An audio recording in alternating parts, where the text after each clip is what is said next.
did not work. I have a mic, everyone. Yeah, no. All right, hello everyone, and welcome back to IMR Finals. And yeah, sorry for the delay. It took a while to get this working.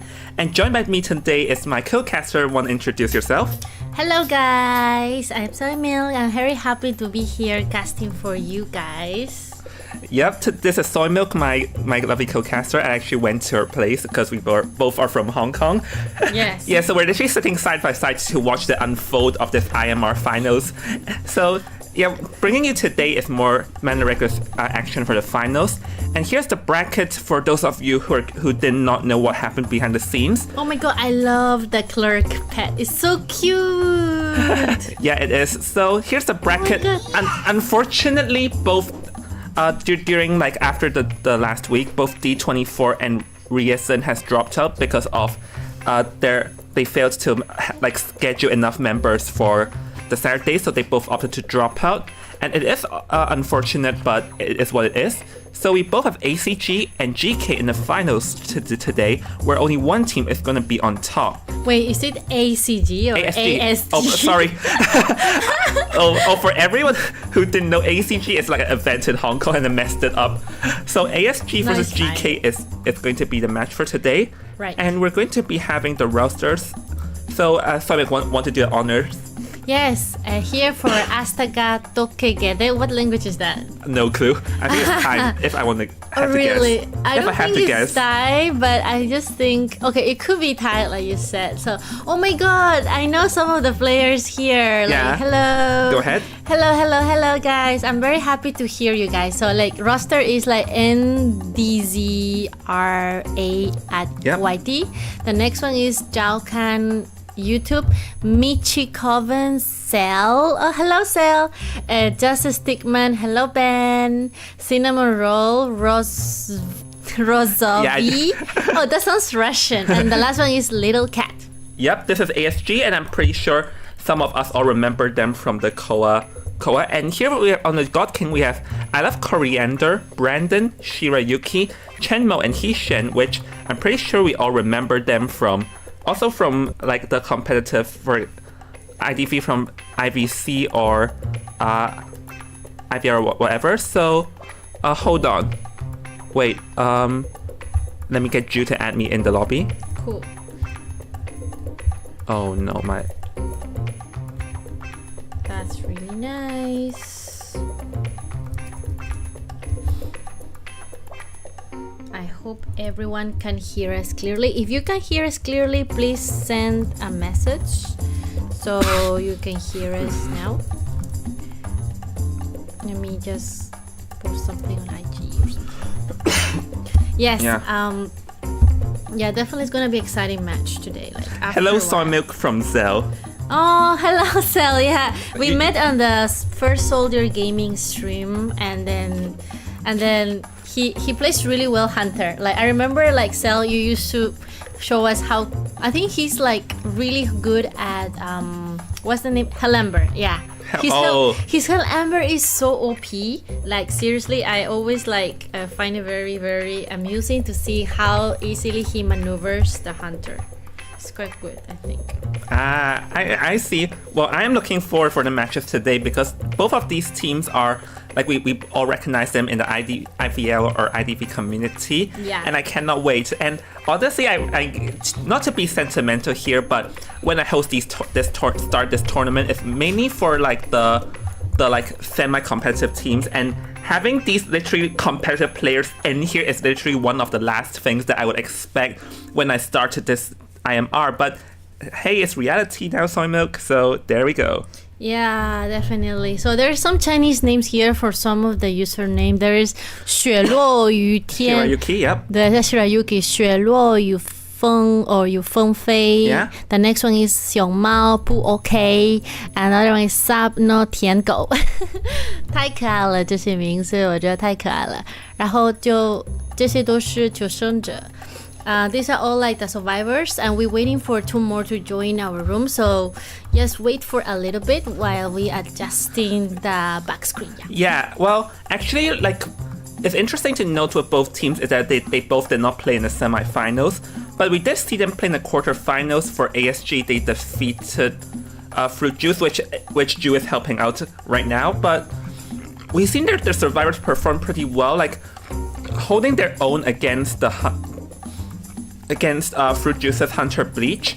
Meanwhile, for GK, we did see their Hunter get a 4-man elimination, and subsequently their survivors got a 3-man escape. Like both factions from both sides performed exceptionally. So I am pretty excited to see like these professional players play out. Yeah, not only you. Hey, Cinnamon Roll just joined. Oh my god, you have the Lawson. Yeah, that's Meow Pie. Oh, Meow Pie. Hello, Meow Pie. Cinnamon Roll. I like your frame. It looks quite cool. I think it's like Lawson limited edition. It's the one for Japan crossover Lawson, and they also have it in China. They have it into. So for me, I also got the Acrobat skin. Have you seen the Lawson Acrobat skin? Yeah. It's so cute. I really like it. Well, hold on. Let me see if everything is normal in the stream. Seems like it. So yep. Yeah, alright, we're going to be heading into the BEP screen, everyone. Yeah, let's go to the band pick screen. So as we can see, the ASG has agreed for their Hunter to go first, while... Oh, bruh, I already realized that the team name is wrong. It's not Fruit Juice, it's God King. Classically Jong doing Jong dumb things, so let me change the name while I'm God King. The winner of the coin flip has decided to go for Red Church, and Red Church is actually a map where Opera Singer excels at, because like things are very narrowed there, allowing oops, someone just bumped her head. Sorry. I'm trying to connect the cable with. Oh, that one. Sorry, yeah. I want to take a picture. Yeah, someone's taking pictures right next to me, Lamar. Anyways, so I'm actually wondering if we're going to be seeing Hishen's Opera Singer, because we did indeed see it during last week's quarterfinals. Hi. So I think that is a high possibility here. And meanwhile, we don't know anything from Cinnamon Roll or Meow Pie, just because that we just don't know, because he did not even play in the quarterfinals, and we are at the finals already. So I'm very excited to see, because I had no clue what to expect from these players. First of all, I want to give some shout out to the people in the chat, like the people that's coming to chat. I think it's very important to be interactive, and I'm very happy I see some chat already. Hello to Mini Blue, Zach, Nalvia Gaming, the Tartarus, Hussel, yeah. Hello everyone. I'm very happy to see you guys here. I hope we can enjoy some good matches. Yeah, Sonia is excited to be here, and I'm excited too.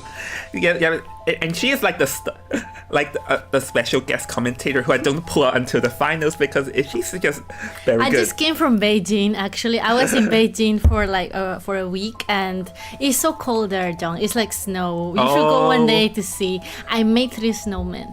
Oh, yeah, I saw that you sent that to me. It looks it looks very cool. Yes. So, let's see. Hunter Band 2.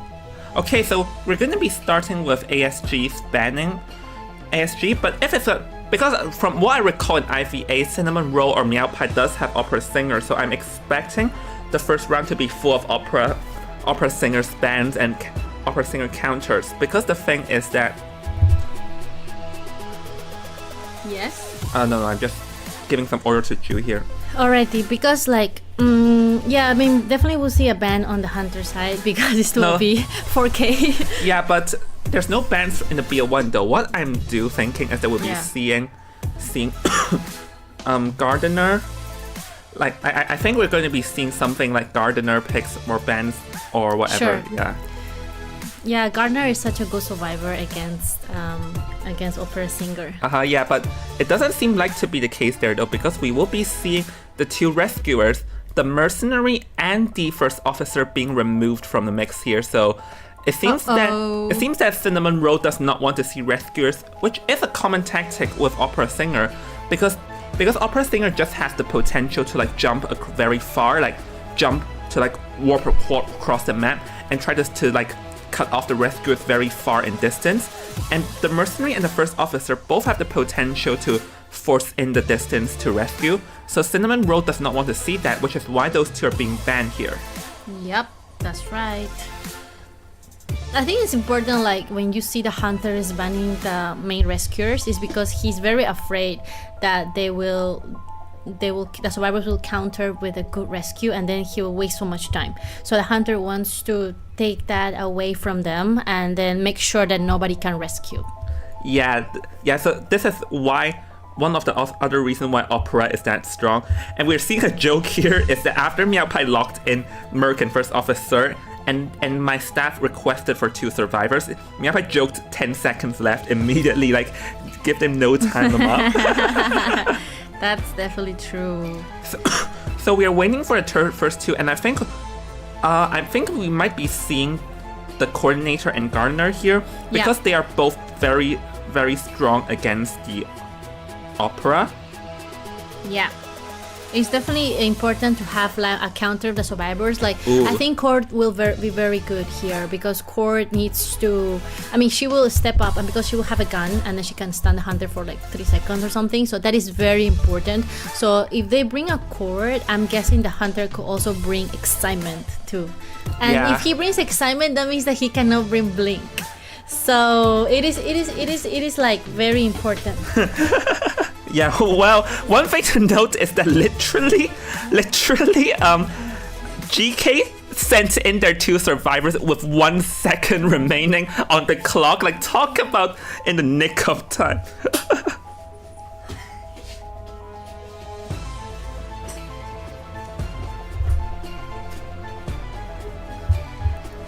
Yeah, sorry about that. There was some disturbance at Sonic's place, but... Yes. Oh my god, Magician, I love it. Yeah. I love Magician and Gardener combo. Such a good teamwork. If Jockey is here, he would probably die from excitement. So we're going to be seeing the next band being there is going to be the Antiquarian.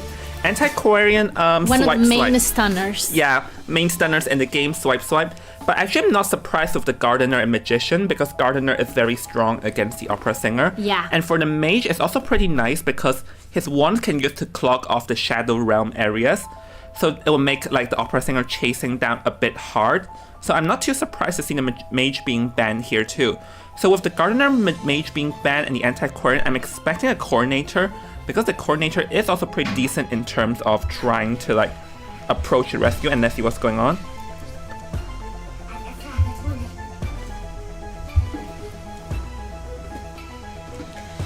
Yeah, let's see what Shirayuki and Chenmo can bring to the table. This is not selected by them. It's just like we don't know who's playing what. Oh, I see. Cool.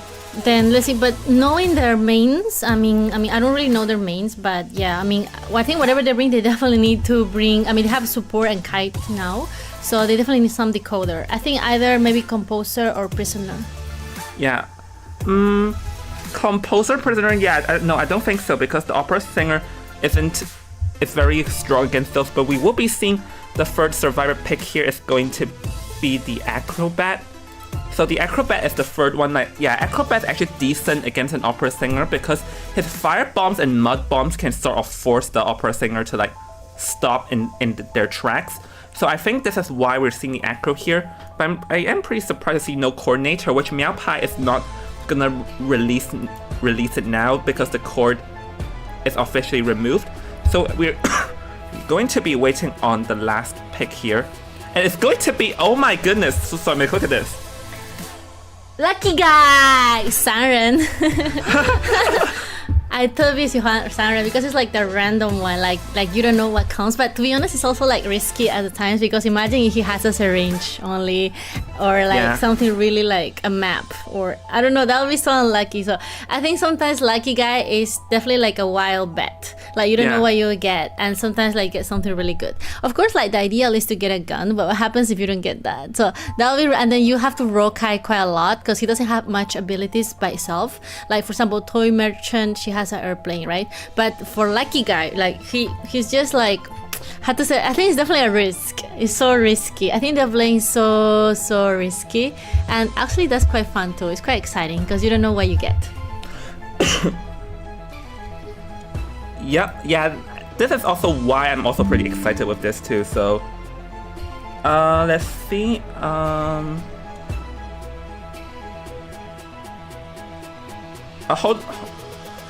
Hold on a second. I think I'll give you the Discord Pros role so you can see what's going on. Yeah. Yep, Ju getting a promotion in my server. Yay. Who? Ju. Ju. Ju. So yeah,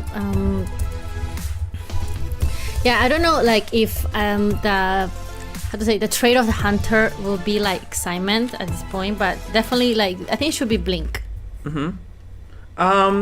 Yeah, I think it's blink because there's no coordinator in this scenario.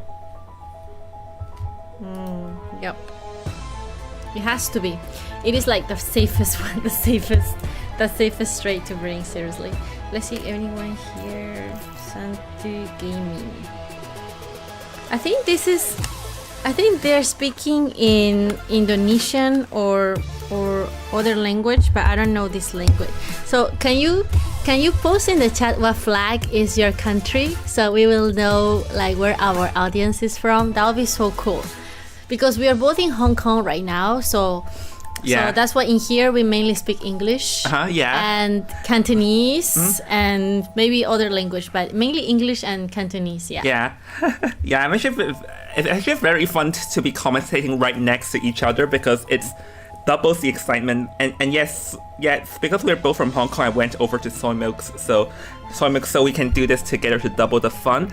And we are going to be seeing the hunter picks here from Cinnamon Roll, aka Meow Pie, and it's going to be the opera singer to nobody's surprise, because you know this game, I like joke that this game is now called OVL or ODV thanks to opera singers. So so yeah, this is no surprise. No surprise. Malaysia language. Oh. 祝你们小鹿. And I like that the names are written in traditional Chinese too. Have you noted? Yeah, because I think they're from Malaysia. Does Soulmate need invite? No. And the thing is like, I think like in Malaysia, they speak both Cantonese and Mandarin, and they also speak Malaysian language, so they're ultralingual, and also English. I think it was like Chinese, or rather simplified Chinese, because I think the majority... it is simplified. I think they're from Malaysia. Malaysia is also simplified Chinese. Oh my god, the Christmas tree. Because I haven't been playing for a while because I was in Beijing. And in Beijing, like, it's my Chinese server account. And I didn't have time to play. So it's the first time I see the Christmas theme. Oh my gosh, it's so cute. I really like it. It's so pretty. And look at the star. Actually, it looks like a sea star. It's so cute. Yeah, so we have Acrobat and Lucky Guy, Magician, and Gardener. That's so nice. Yeah, it's so scary, like going to one of the top hunters of Southeast Asia. Yeah. So much respect here. So let's go to the map band phase. First of all, let me change back the screen so everyone can see what's going on. So red shirt is the map chosen is going to be the Gardener. Acrobat selected Mage at the center, or rather no Mage dancing above, and Lucky Guy will be taking at the right, so we will be waiting on the opera singer's selection here. Opera singer chose to spawn at the graveyard though, so the Gardener and Lucky Guy are both likely candidates of being chased. I would go for the Lucky Guy so that the Lucky Guy does not have a chance to grab more items, or else he'll be like Doraemon. He'll be like Doraemon and pulls out so many items at the same time. Yeah. Wow. No, the thing is like because you're a hunter main, so as hunter main you definitely know exactly what survival you go for. But yeah, this area is really good for kiting, so she needs to get out here and immediately go directly. Don't let him come to the good kiting area. But wait, no, she's going all the way to broken side. So, and she's already using her dash. That is really important because that buys so much speed, and she already see the blood trail, and she's gonna get immediately like going to the pallet, and is Gardener going to be the first one to be chased. Yep, Gardner is actually gonna get hit instantly very fast. We can see that Cinnamon Roll is very proficient, like not falling out at all, and now he'll be rotating around. And Gardner is getting closer and closer to being chased, and it's gonna get a second hit very fast into the game. We can see that Cinnamon Roll did a very good job in cutting corners and making sure that he can put himself in very good position. And he's inching very closer to Shirayuki, who does manage to vault through the window, allowing herself to survive for now. Yeah, that is so important here. Like the transition, that window vault was on time, didn't get tower shock, and it was so good. But now forcing Meow Pie to go around this area without breaking the pallet, and now she's going to have still time. He's gonna play around this pallet area because she knows. Oh, she put the pallet down, so now I think she was waiting for the bubble to come in, and now Gardner is gonna be chaired. Oh no, there's basement. Do you think they can make it? Oh, basement. I think if they want to rescue, they have to send someone right off the bat. The acrobat does indeed have tide turner, so if they want, they can send the acrobat down to rescue. And actually, I think why the Gardener stood there was to get a bubble, and because with her trait is that if she gets cut off midway while gaining her bubble, later when she tries to stand again, the bubble would regain all the progress. So that is why she stood still, so that she'll get her bubble faster. The acrobat is coming down now to rescue and gonna pull off, but actually gonna be delaying it a bit just to drag a bit more time. And the Gardener they got Tide Turner in, and now there's two things, right? The Hunter could just go for the Gardener to avoid her to going too fast. Yeah, that's exactly what I'm gonna do. And the Acrobat is avoiding the double down, but just staying inside the basement. So it's very important play here from the survivors, because they already decided that, yeah, they want to not go for the double down, because imagine like he comes out, that would be so bad. But yeah, Gardener's second chair, barely any time not time wasted here from Meow Pie's side. Yeah, but actually we can see that the cipher progress is actually very it's looking very good. In the meantime, it goes for a blink here, wants to cut off because hold on, for a moment there was a shadow right at the chair. The lucky guy could have failed the rescue, but didn't happen. And a beautiful flare gun over there from the lucky guy, firing in the hole, allowing the Gardener to escape. And keep in mind, the Gardener still has the bubble because I believe she only needs to stand guard for 1 second. The bubble is back to her trade. The lucky guy is here wanting to block, and Cinnamon Roll will be knocking him down. But how is the cyber progress looking in the meantime? Like, the lucky guy must have came back for a reason, as he wanted this Gardener to last long. But can she though? Let's see. It's able to make through the vault, and the Gardener is just still wanting to stay alive for now here, Sawmilk. Yes, and now he's going to get the bubble on time. Yay, gonna be a little bit time. A transition kite now is going to get the dash from the window. Beautiful palette, and wow, that was really clutch. Like, she managed to put the palette down on time, and now it's going to go around this other palette. Oh, missed it. That was really nice gameplay here from Gardener, and now Meow Pie going all the way around. Lucky guy stand up just to serve as a body block once again. That was amazing. That was such a good body blocking here from the survivor, from Lucky Guy. And there's a magician already prepared for the rescue. And the last machine, 78, John. Yeah, that was actually very amazing gameplay from GK, like from the Gardener, staying the shield to the Lucky Guy blocking and stuff. Like we did see GK's teamwork from last week, and now it's showing once again as they're actually doing a very great job. And now the mage is going to go down here, but we are going to be approaching endgame. And now Cinnamon Roll has no choice but to go after this Lucky Guy, who still has one pallet here, managing to go in. So right now this Lucky Guy will have to drag enough time for the gate to be open, and Meow Pie here will have to think very carefully on what does he want to do. Yeah, now there's no pallets here, so I think he's just eventually just going down. Yeah, because there's really nothing much you can do against. Yeah. And TP, yeah, he TP immediately. Beautiful accessory there from the Acrobat. I immediately go down.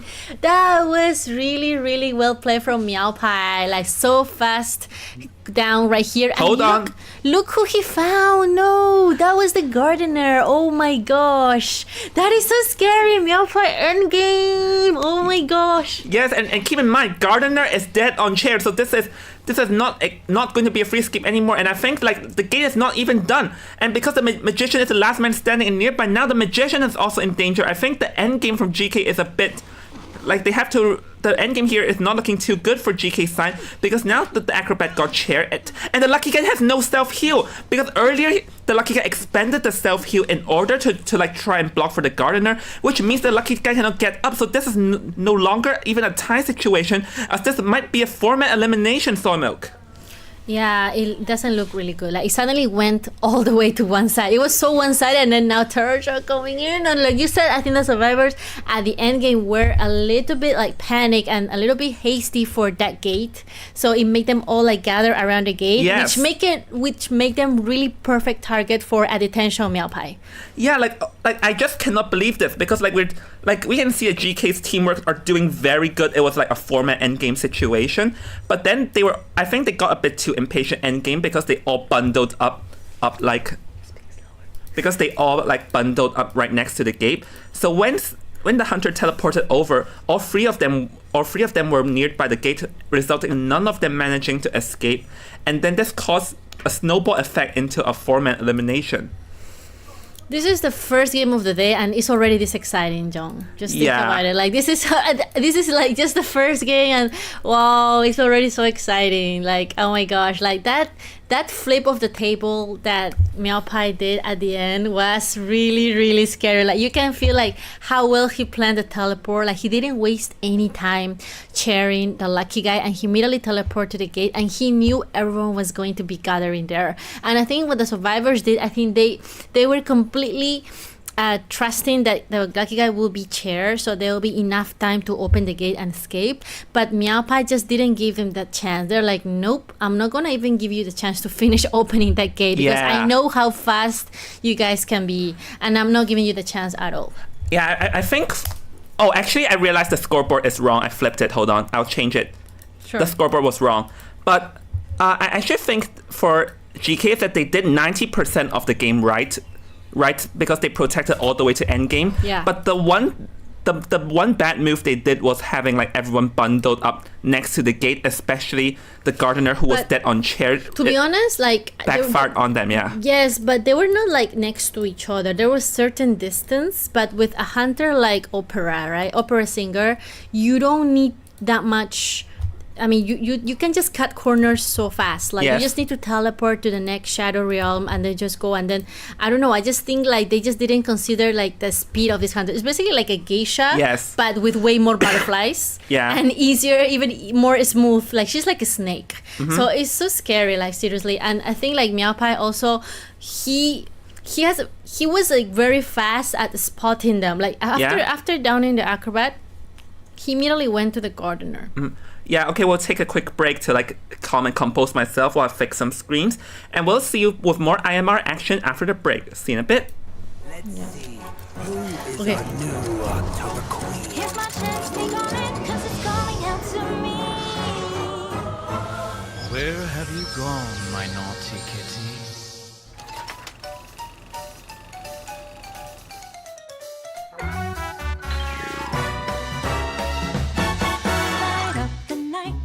To the skies. If I wear the crown, then my dreams will align. To hold him once again and to see her smile. Meow!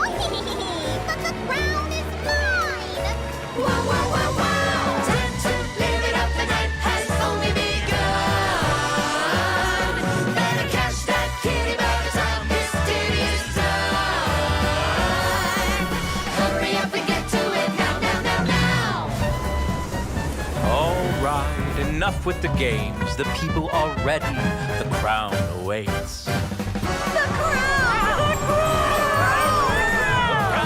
And the crown chooses its queen. Father and daughter unite with glee. Raising the dead was just the bait, you see. For a hopeful heart is the sweetest prey. Round and round the story goes. Where it ends, no one knows. Meow. Let's see who is our new October Queen. Here's my chance, take on it, 'cause it's calling out to me. Where have you gone, my naughty kitty?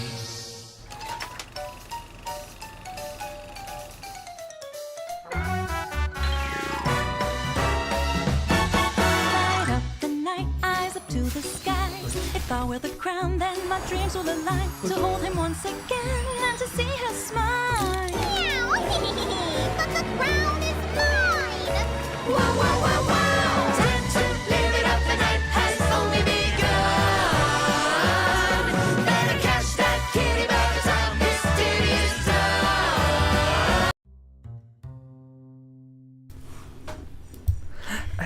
Hello everyone, welcome back with more IMR action. And oh my goodness, that was what a first game there, Soy Milk. It's just the first game and it's already this. Yeah, it's so excited. And also, I just read in the comment, I saw someone comment something like Nalvia Gaming say, soy milk so cute, I sell soy milk in Malaysia. So are you gonna sell me or something?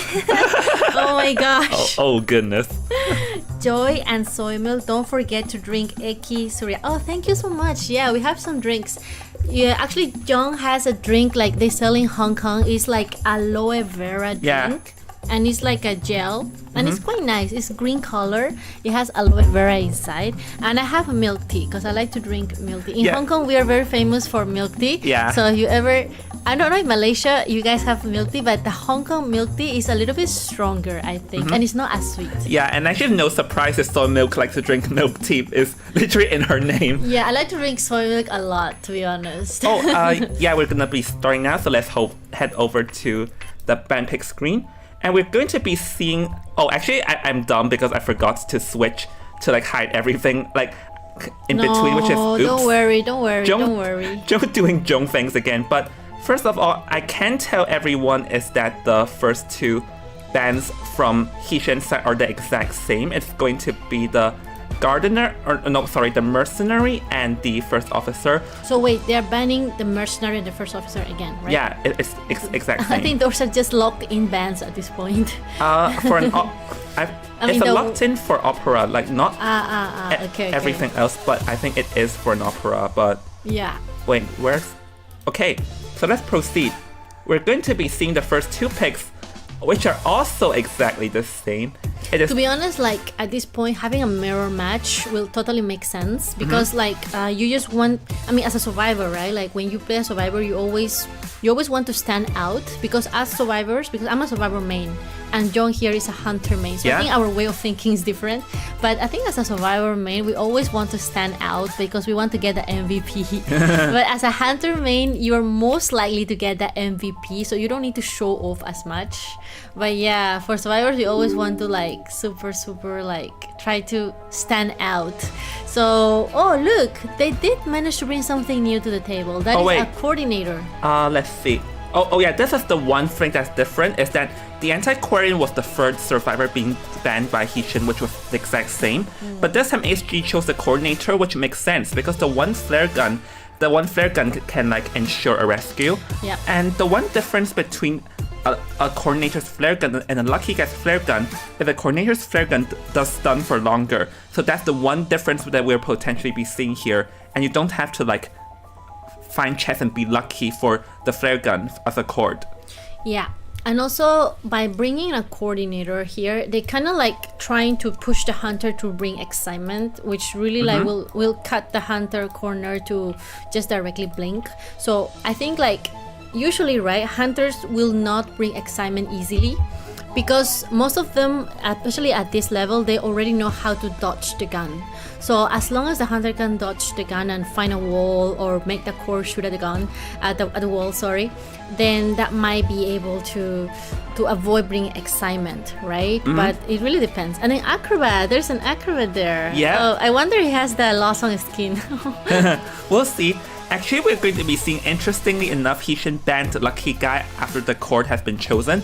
I guess Hishan does not want to see a double flare gun situation because it's possible with those two.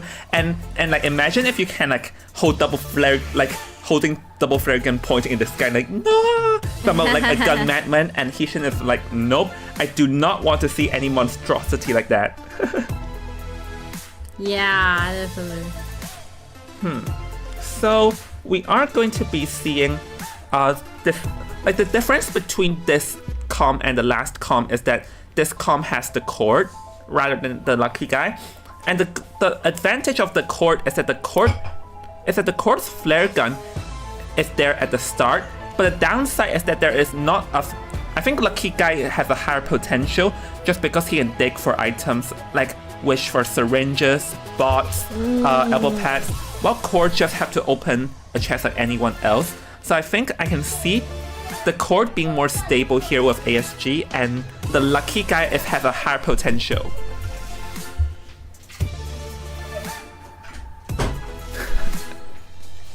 No, No, and definitely like by not bringing a lucky guy, you also like taking out the random spot. Like you're not leaving things to luck. You are just definitely bringing a gun, and that's it. You definitely want to bring a gun, so it's very important.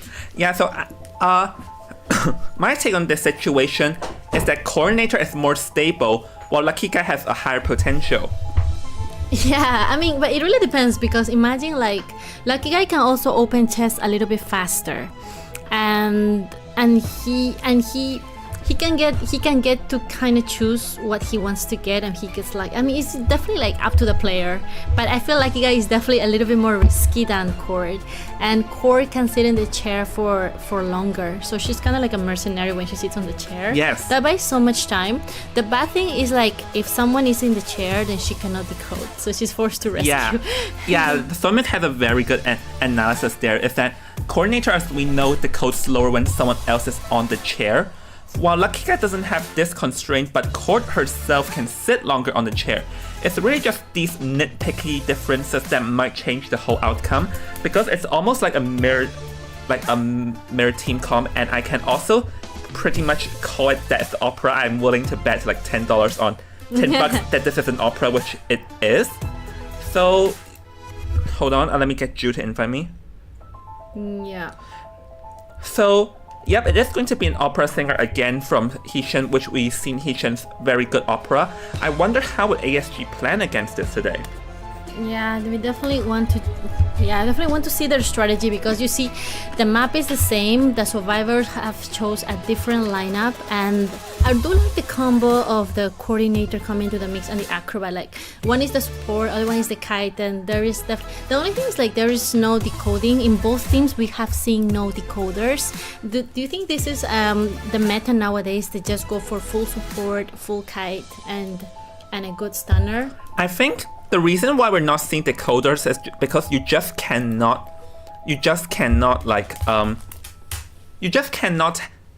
kite against a decoder. Like as a decoder, you cannot last against an opera singer. Like there's not a single kiter that can last against an opera singer for a decent amount of time. So I imagine that's the reason. So I think here's the thing, is that because there is actually one strategy we've been seeing against an opera singer is to have multiple people not bring borrowed time and like have two like tide turners. Hola Edian, ¿cómo estás? Te mando saluditos. No, sorry, just saying hi to some of my friends that invite to the chat. So yeah, so this is like the second game of the day, and the first game, a little summary for the ones who just came. The first game was really exciting, especially at the end game with Meow Pie doing a very good move and getting a 4K. That was really scary. So this is going to be our second match, and we are seeing the same map, the same hunter, but the survivor lineup is different. We have an acrobat, we have a cord, we have a magician and a gardener. So the strategy is going to be definitely a bit different, and we will see how the survivors will manage to get a win here, because I mean definitely in advantage already, but I think they only need a tie, to be honest, right? I mean, I think the survivors are aiming for a tie or a win. Yes, for a tie, because their hunter cinnamon roll or Meow Pie has already managed to do like a 4-man elimination in the very first round. So this actually means that they only need a tie to win BO1. And hello to everyone in the chat. Thank you for joining in the stream. Wait, I will say Nalvia Gaming. Hello, Nalvia Gaming. Hello, I say your name. So I'm saying my name. Yep. Ask and you shall receive. Yes, so we see fake Naru as the court with a new skin. Then Zhao Kan, I think Zhao Kan is going to be the magician, maybe. Can you put the screen again? Oh no, Zhao Kan is going to be the acrobat. Alright, cool. Then this one is... And DCR, actually they cannot see the screen for now, because I don't want them to see, I don't want anyone to see the personas before we enter the game. Oh, so there's like a secret persona, but can we say who brings I think what? we can say it once the game has begun, but don't want to say it before the game begins, because if the hunter is in the stream checking out stuff, then they would reveal it, so I don't want that. Cool. Understand. So can they see the band? Yeah, cool. So now we're going to be seeing the selection acrobat at center, gardener at top, court at and it will be spawned right next to the opera singer. So opera singer will have to be making a run. The finals are so good. Even the introverts are here, Lamar. Oh, hi, Night Owl. Hope your team is doing fine, and I thank you for joining in this chapter. Unfortunately, the time didn't work out, but I really thank you for joining in. Yeah, give your support to your team. Yeah. Hola everyone, thank you for joining in the finals as we are going to be beginning now, Soy Milk. Yeah, the spawn is same spawn as the last time. It's in Graveyard, but instead of going to Broken, she's going all the way to the middle side to back gate, and then Fake Narrow is there. So, going to try to get rid of the core and going to push the gun here very early on game, because I think that's very important, because leaving it to lag is not on his cards. Beautiful palette and beautiful. They're like, oh my god, forced to get back. Yeah, like I said, forcing the gun in first. Yeah, the flare gun is gonna come in play here. It seems to me that Hishin has chose to brought Blink rather than Excitement, so he did not have Excitement to use there. Like, had he brought Excitement, then the whole game would have been different because he could have gotten a hit now. But it seems that Shen knows that he cannot continue to waste time on the court, and he will be heading into the shack where the Gardener is. But the Gardener is arguably very strong, and it's actually not Blink, but abnormal there, Soy Milk. Yeah, so interstrate there is not very common to see early game abnormal because nobody can deco as much. They're gonna check the machine real quick. No, not yet enough. And then the beautiful bomb there, cutting the ability, just forcing her to walk instead of slide. And they still managed to get the first hit there for the Gardener. And now she still is a little bit like going back because she knows he wants to stop the decoding process and then going to try to focus on the Acrobat. Oh, yeah. I think Acrobat did make a mishap there on trying to rush back to the Cypher way too close, allowing the Opera to like get a clean hit onto him. So now the Hunter here will be continuing to hard target this Acrobat, seeing that he was in a bad position. But no, actually going to be a fake. I'm going to go back to the Gardener. This is playing musical chairs here, like chasing this person and chasing that. And nope, the Gardener not being able to vault, and down she goes, Soy Milk. Yeah, that is a beautiful turret shot coming in from Hunter. And then going to chair him, I think right in Graveyard should make sense. Nope. Or going to the Hunter chair. This chair is so good because it's really close to the Cypher the Acrobat is working in. So yes. It's going to already got... Abnormal. Yeah. There's Abnormal. Do not forget, I think they don't know. Yeah, I think we all know what's going to happen here. Oh, she kicking the machine. Oh no, this is so bad. Like, oh my god. I think this is definitely going to change the game because they're definitely counting on those ciphers. Yeah, that's like half a cipher progress gone. The survivors definitely did not know that, so this is actually a beautiful personal choice from Hishin here. So the Gardener is going to get saved. Acrobat going to slam through a bomb through the window, but I think he could have tried to place the bomb like before the Opera vaults. But now the Opera Singer will be after the Gardener not being able to transition, and down she'll go again, Soy Milk. Yes, there's going back to the Cypher to check it out. Not yet enough for Abnormal, but trying to get a double down here, but nope. Definitely going to try to secure the first kill and going back to look where the Gardener is, because it will be definitely GG's if she cannot find the Gardener. So definitely need to secure the Gardener back to the chair. And now that we see this situation here, there's gonna be a second chair. It's definitely buying some more time, but to be honest, look at the ciphers. There's still 4 ciphers remaining, and definitely not very good situation for the survivors at this moment, John. Yeah, definitely not a good situation considering the fact that like almost half a cipher has been gone. The coordinator gets spotted here, but the court will be able to pull off the rescue because she positioned herself like very close towards the chair. But I don't think the Gardener is able to do a rebound kite because down she goes once again. So the Gardener will be sent back to the Manor. And the issue we're having here is that like they don't have any support in this team. So it's every man for themselves situation because the flare gun has already been expanded early into the game here. Yeah, the only thing we have here to say is like for the Magician has 3 wands that haven't been utilized. And then there's another abnormal kick coming in. So they're forced to work on 2 machines once again. That is definitely going to buy like so much time for the Hunter to hunt slowly. Yeah, so we are going to be the opera singer will be chasing after Zell's magician, but arguably this is actually the best possibility for the survivors because the magician has 3 wands to work with, considering that the other survivors don't have much.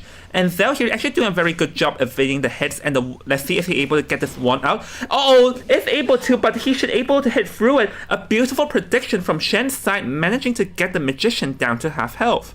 Yeah, that one was so hard to predict, but he managed to predict it on time. That is One really more. hunter instinct. And again, once again, Cell going back. That was nice mind game, but now it's going to hit and went through the window, and it's going to be the second down here for the magician. 2 machines, 49 and 65. Yes, so actually Shen is out for blood because he must have thought the cipher is about to be enough. So instead of cheering, he will be actually going to be after this coordinator who only has 1 perfume to use with, but a perfume in half health is just not that much. And is able to cut corners and is able to get that hit. That was such an amazing clutch move from Shen's side. Yeah, this is so scary right now because now it's gonna be chair close to the other cipher, and look at that, who's gonna have to rescue? Oh, the magician will stand up quite good. That is very good because now he gets his to save his self-heal. He hasn't been utilized, and now the acrobat counts for the rescue. Yeah, and the magician is actually going to be starting back the cipher that was already had a lot of progress. And Shen here is just gonna kick it again, just going to be despairing. Oh, the acrobat is here and is able to have a mud bomb, but nope, Shen still managing to get that hit. So that everyone is in half health, and the survivors have to think very carefully because all it takes is one person in a bad position, and this game might be over. Soy Milk. Yeah, everyone's half health. There's 2 whole ciphers to be done. Like, we really don't know. Oh my gosh, it's gonna have to be force the magician to go to his first chair though, so at least he can sit in the chair once again, you know what I mean? Like, I'm sorry, for the first time. So they buys a little bit time, but no, the hunter doesn't really want to waste time, Cherry. He just wants to go for the ones that already have health because it seems like an easier target for him. Yes. And he knows that Court have only 1 more time in the chair, and she just wants to get task done. He just wants to get this task done. He wants to farm the coordinator and just get her in that chair. Yeah, actually, like that's like a pretty nice move because the thing is that both the coordinator and the coordinator has been chaired, so her being chaired now is the best scenario for the hunter. But now we can see that the graveyard cipher is done, and the last cipher is going to be the one at the back gate, which I believe is only around 1/2 because already been kicked. Like because because here's the thing, is that abnormal's usage will decrease over time, so not a lot of cipher being gone. But the acrobat not being able to make the rescue is going to be a huge blunder for the survivors because now they just cannot pull it off for a tie. So I think they're going to be going for a 1-man escape because the magician is going to be positioning himself at the church, wanting to get out at a dungeon, which is at the top broken. Yeah, now Hunter just needs to look for the magician at this point, which it won't be so difficult because he has Thanatos, and he will just get the location. Just there's only few locations of dungeon in this map, to be honest. It's either at the graveyard or near wedding or on the back gate, and I think he can guess already where it is. But the thing is, like, there's no many places to hide. Oh my gosh, he will be found. Cell trying to play hide and seek and will get a terror shock right before the dungeon is open. Yep, trump card gonna come into play at the very last moment to end things. So with that, this will be another 4-man elimination coming in. So this actually, the first round will be ending in a 5-5 tie. Oh my goodness, so talk about one way to start the finals. We starting the day, guys, with 2 4Ks on each side of the team. that is so intense, guys. Like, oh my gosh. I didn't drink coffee, but I think like after seeing these matches, I feel so energetic that this is so exciting. Like, the hunters are head to head, and the survivors definitely need to step out the game, guys. Like, you definitely can get like a better outcome. I hope you guys can get a better outcome in the second round because the first round is already so scary. Yeah, the first round is literally just hunters dominating and showing everyone like why exactly this game is called ODV right now. Why? No, I mean, what is ODV again? IDV, Identity DV, but because opera singer appeared way too much, so it's called ODV. Oh my gosh, yeah, that's so true. ODV. Well, welcome to watch ODV. Well, the first round is a 5-5, and as we all know, today is a BO5 and not just a standard BO3. So this actually means that we will be seeing a BO4 today. So this is actually going to be a long day today. So everyone in the audience, please grab your popcorn, grab your soft drinks, whatever you need, as this will be a long day. And I'm very excited to see this, these two amazing teams with some huge names play it off. Yeah, so definitely. Definitely didn't expect that. I think it's very exciting. I think both hunters are head to head. So yeah, Opera Singer being played beautifully. Both games were different. You see the strategy. One of them decided to, I'm just gonna bring abnormal, that's all I need. And the other hunter was like, wait, I'm gonna go safe and I'm gonna bring blink. But he uses so well because with the trump card, Meow Pie teleported, so he used two abilities perfectly nice. And then the second hunter, he definitely used only abnormal, and that was actually quite rare. For a hunter to be so confident to just use abnormal in all the game, that just shows how much he has practiced the abnormal and how much he knows when and where to get it. Because one thing, when you bring a trait is not frequently used like abnormal, is that, like John said before, right, it decreases over time. It won't abnormal the same amount as when it starts. And the second thing is that you are kind of forced to always go back to the cipher. So sometimes the survivors might take advantage of that and run really far from the cipher. But with Opera Singer, right, she can always go back to her soul realm. She can always go back to the shadow.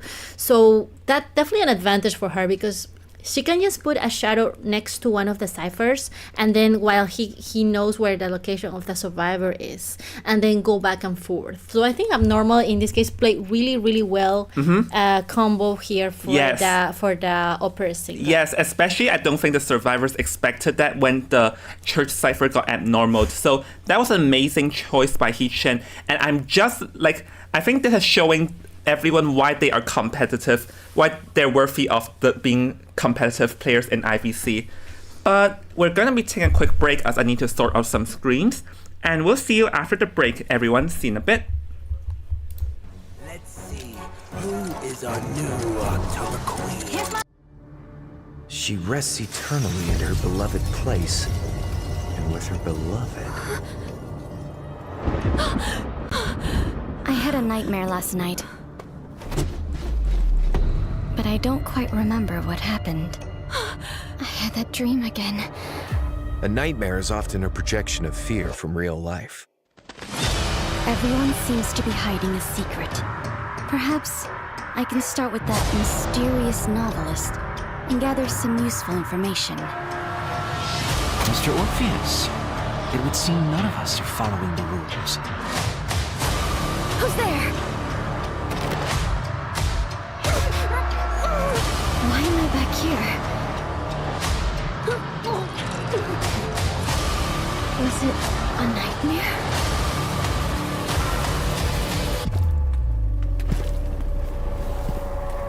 Who is that?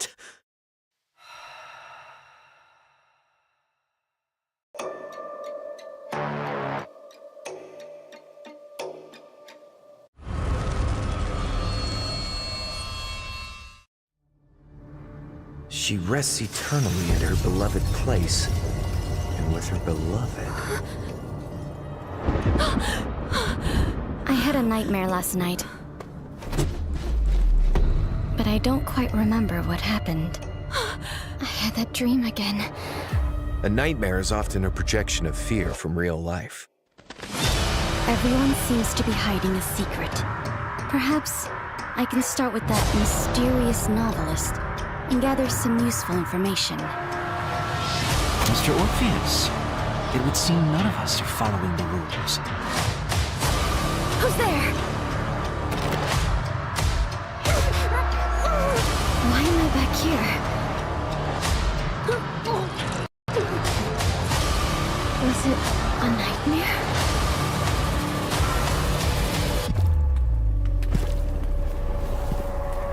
Who is that?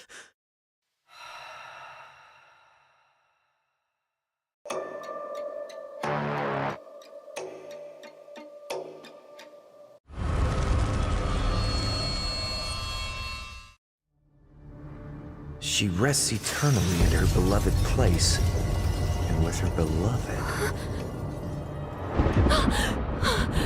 I had a nightmare last night.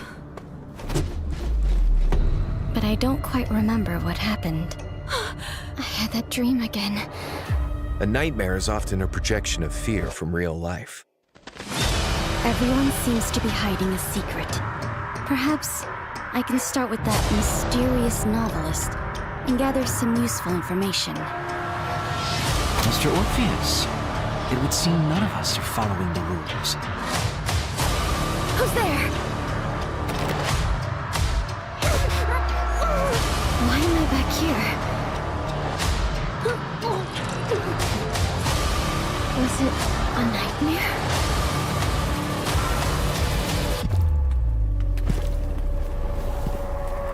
Who is that?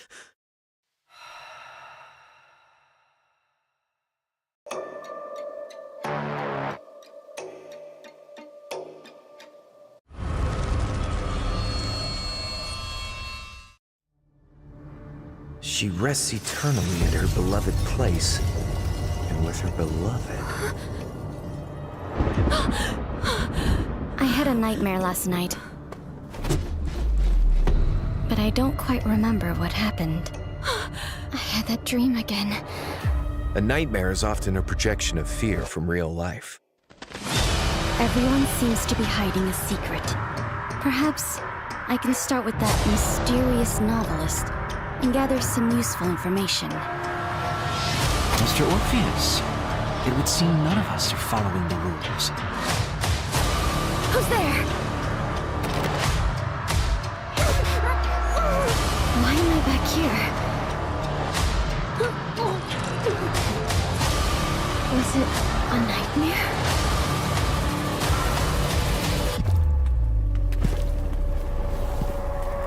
Who is that?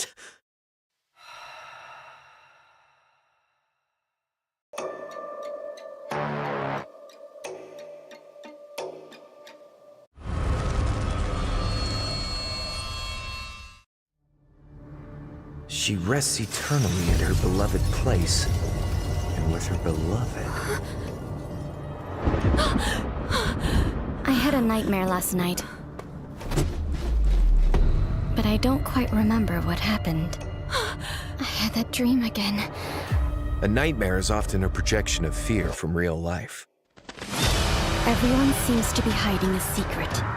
Perhaps I can start with that mysterious novelist and gather some useful information. Mr. Orpheus, it would seem none of us are following the rules. Who's there? Why am I back here? Was it a nightmare?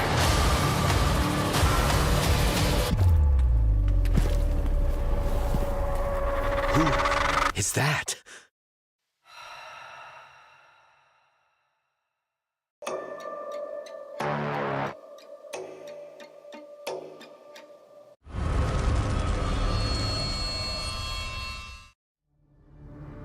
She rests eternally in her beloved place and with her beloved. I had a nightmare last night. But I don't quite remember what happened. I had that dream again. A nightmare is often a projection of fear from real life.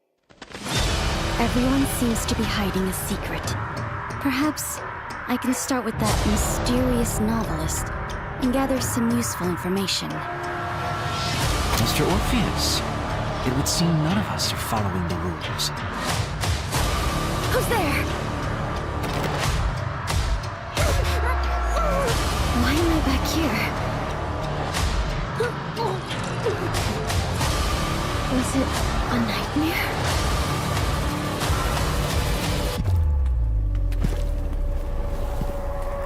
Who is that?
Can they hear us, right? Oh my gosh. Oh, hello everyone. Apparently you guys just saw Jung doing Jung dumb things again. Hold on, I'll just comment this in the chat. Oh my god, I'm sorry guys, I didn't know we were muted. Oh my god, thank you for telling us. I had no idea. Oh, but the only thing is I just saw that OBS, that it was like red. It means like there's no sound, right? And I told Jung, hey, aren't we muted? And Jung said like, yeah, we are muted. Oh my gosh. Yes, everyone, like, if you're not used to IMR, it's literally half of it is Jung doing Jung things, dumb things, because there's too many things for me to remember, and there's bound like one or two things I would forget, Lama. It's alright. So we're commenting about like Chinatown is like one of my favorite maps, and then because it's so kiteable, there's so many places to hide, so many places to kite. How about you, John? What's your opinion on Chinatown? Oh, I actually like Chinatown a lot. Like, one reason is because my bestie Fury hates it, so I like it a lot. Sorry, Fury, if you're listening to this. As you know, Fury wants to punch me a lot of times. But another one is also an open map and very, very playable for the like the hunters too. It's like one of the maps where hunter can perform better at. But we're seeing actually the acrobat, toy merchant, and the fort. And we actually talked about this while we're muted. Is that Meow Pie is known, like, he can play Bonbon, Bloody Queen, Night Watch, Clerk. And I also talked about his BQ is known to be famous because he 4K'd access twice with it. But I don't think we'll be seeing a BQ due to the Ento ban. And I don't think we'll be seeing a Clerk because there's the toy merchant here. Yeah, Toy Merchant is so good in this map. Like she can literally fly everywhere. It's so cool. Like she's like some people call her like the flying priestess. Yeah. She's as OP as priestess, but she can fly. So that's so scary to be honest. And then there is Forward. I love Forward. Yay! And the good thing about Forward is that he can pick up the items from the toy box. Roaster invisible 10 minutes. Yeah, oops. Anyways, yeah, the Ford, actually we've seen Brandon's Ford. Yes, I think Brandon will be the Ford player. We actually seen Brandon's Ford perform very well. And we're going to be seeing the last pick is going to be the Psychologist. So yeah, Psycho. Yeah, as you hello, hola Arian, hello Eki and Navia Gaming. Thank you so much. Thank you, Unexpected, for letting us know that we are muted. Like, if it was not you, I think we probably will be muted for a while. yeah, I think that's really unexpected. Unexpected, you are so unexpected. Yeah, no, thank you for letting me know Unexpected, because that definitely was unexpected. Yeah, oh my gosh. But we're going to be seeing the full comp, and I actually think this is a very solid comp. You have the Ford as a harass. You have the Toy Merchant to like start assist and throw items, Acrobatic Kite, and if like the Ford makes a bad move and like got injured early on, you still have the Psychologist to heal them back up. Like this is a very solid team comp, and I'm liking this BP from GK because like last week when they won and I interviewed them, they said that their BP, they believe BP is important, and I love this BP from GK side. Yeah, this BP looks solid. I like that they managed to play around, and then the Hunter, like you said, probably will be a Nightwatch, something that can move really, really fast. I think Nightwatch in this map is really good because there's a lot of areas for him to use the vacuum. How do you call the vacuum thing that Nightwatch has? The pullback? The pullback, yeah, the pullback. At least I call that pullback. The other way is like easy, this way to say the suck. Yeah, but sounds weird. It sounds a little bit weird. I like the pullback a lot.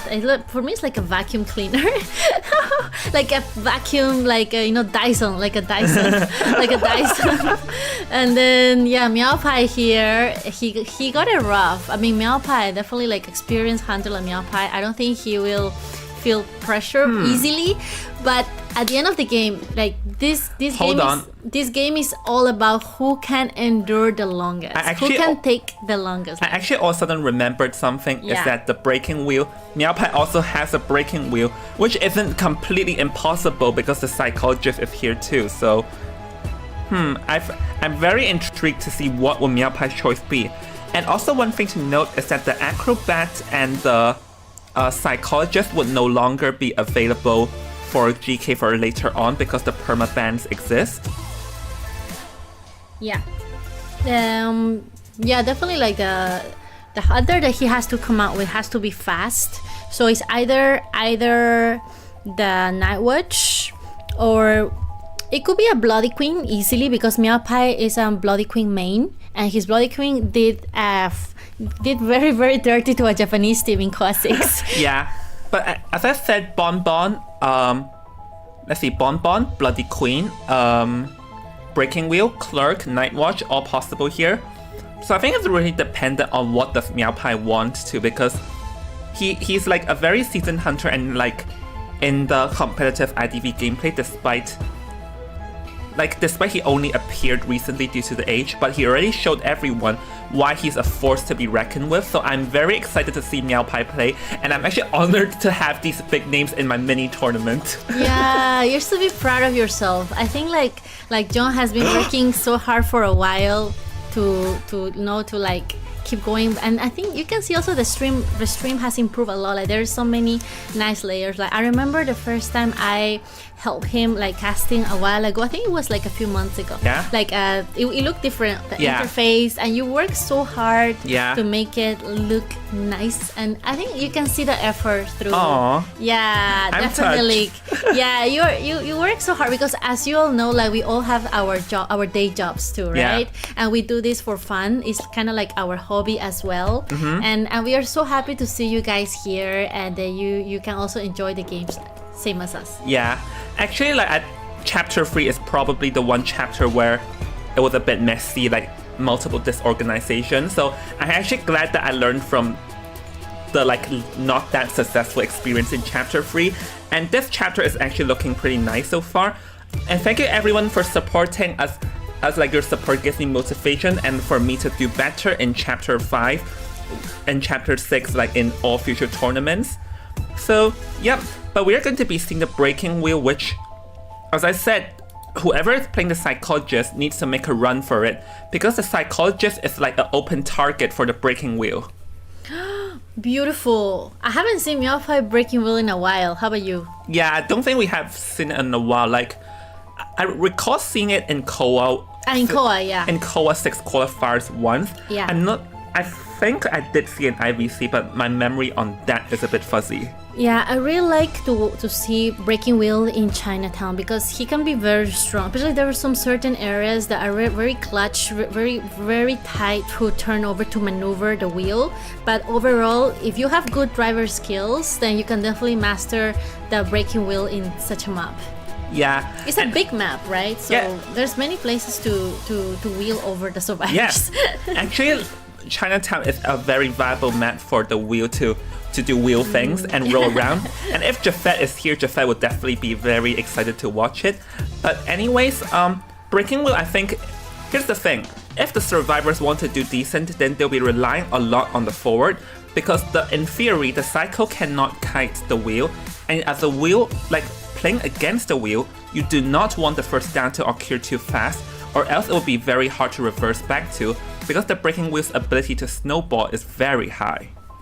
Yeah, the wheel is kind of like a fast hunter too. Like he has to be very fast getting those spikes there. As you can see, the forward is the 32nd forward in the Asia server, so it means that he's really high up. He's an A batch forward. That is very amazing. Like I think the maximum batch I got ever was like a C batch, and I was like a toy merchant C batch. Oh, so there is a toy merchant here. Yeah, I love toy merchant. I love it. And how about you? You ever get like a batch in any Survivor? Survivor, no, but as a hunter, I actually very early on, like when this game was new, I was actually an A batch Wu Chang player, and I think everyone who knows me a bit knows that Wu Chang is like my favorite. Someone who viewed this stream, don't forget to share your WhatsApp family group. Oh my gosh. That's so sweet, Eki D. But I don't think I will share to my WhatsApp family group. Nah, I won't either because they... Oh my gosh. What happened? Oh, it seems can the we OP come is in? disconnected, but... Let's see. Let me check the stream. But so far it's going to like Meowpie. Oh, it's reconnected. Sorry everyone, my OB is connected for a split sec, disconnected. But Anyway, the first guy is gonna be the acrobat. He's gonna get 2 spikes already. That was such a fast 2 spikes going in, and they're gonna use the bomb to slow down. Meowpie is dodging it, going for the tramp as usual, and then he's tight kiting, which is a very smart way, but now he's going to get the first hit. That was quite fast. Even though he avoided all the traps, he still get the hit. And that is just forward! Wow, that was such a beautiful stun. And now there is the psychologist coming in. Hold on. Yeah, I think there is a bit of a situation here, but... Oh no. Yeah, let me see what's going on first.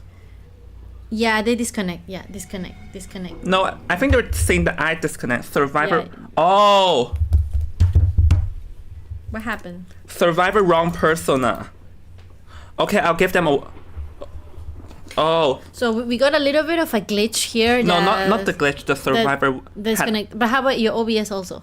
Yeah, which the works glitch out for about. me. Like, we accidentally have a glitch that caused our OBS to disconnect, and there was a survivor who also went in the game with the wrong persona, so we're gonna be resetting. Well, I'm gonna issue... Wait, let's see.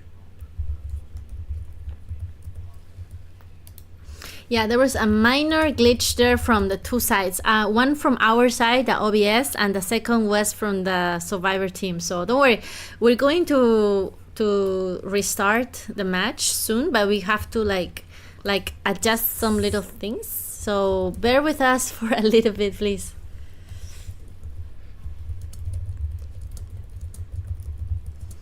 Yep. So can they listen to us? Yeah, no, they can. I was just issuing a warning to them for telling the wrong persona.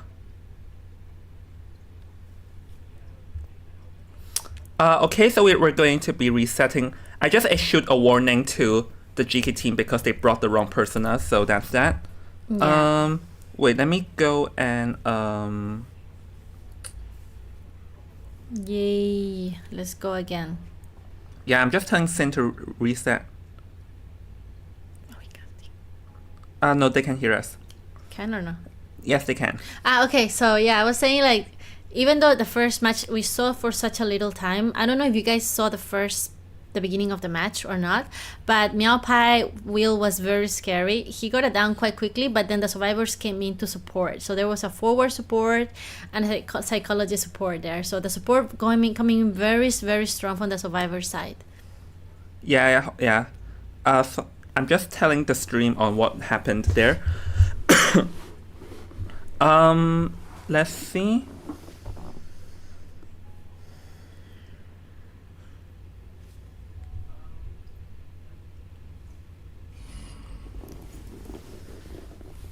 Yeah, we're gonna restart real quick. The survivors they're gonna choose again, and then probably going to be the same one. I think so far. I think that combo was really, really good. I think it's gonna be the same combo, right? Yeah. It has to be the same comp because you're not allowed to switch comps in between matches. You can't be like, oh hey, I'm gonna swap. Nope. All the spawns and everything must be the same. Hold on, let me tell. All spawns and personas must remain the same apart from Psycho switching back.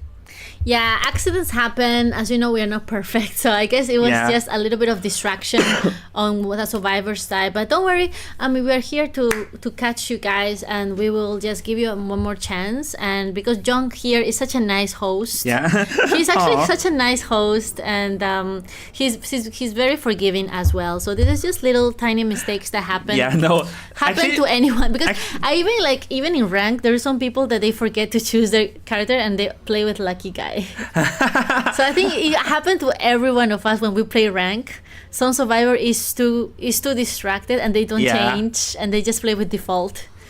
Yeah, it just sometimes it happens.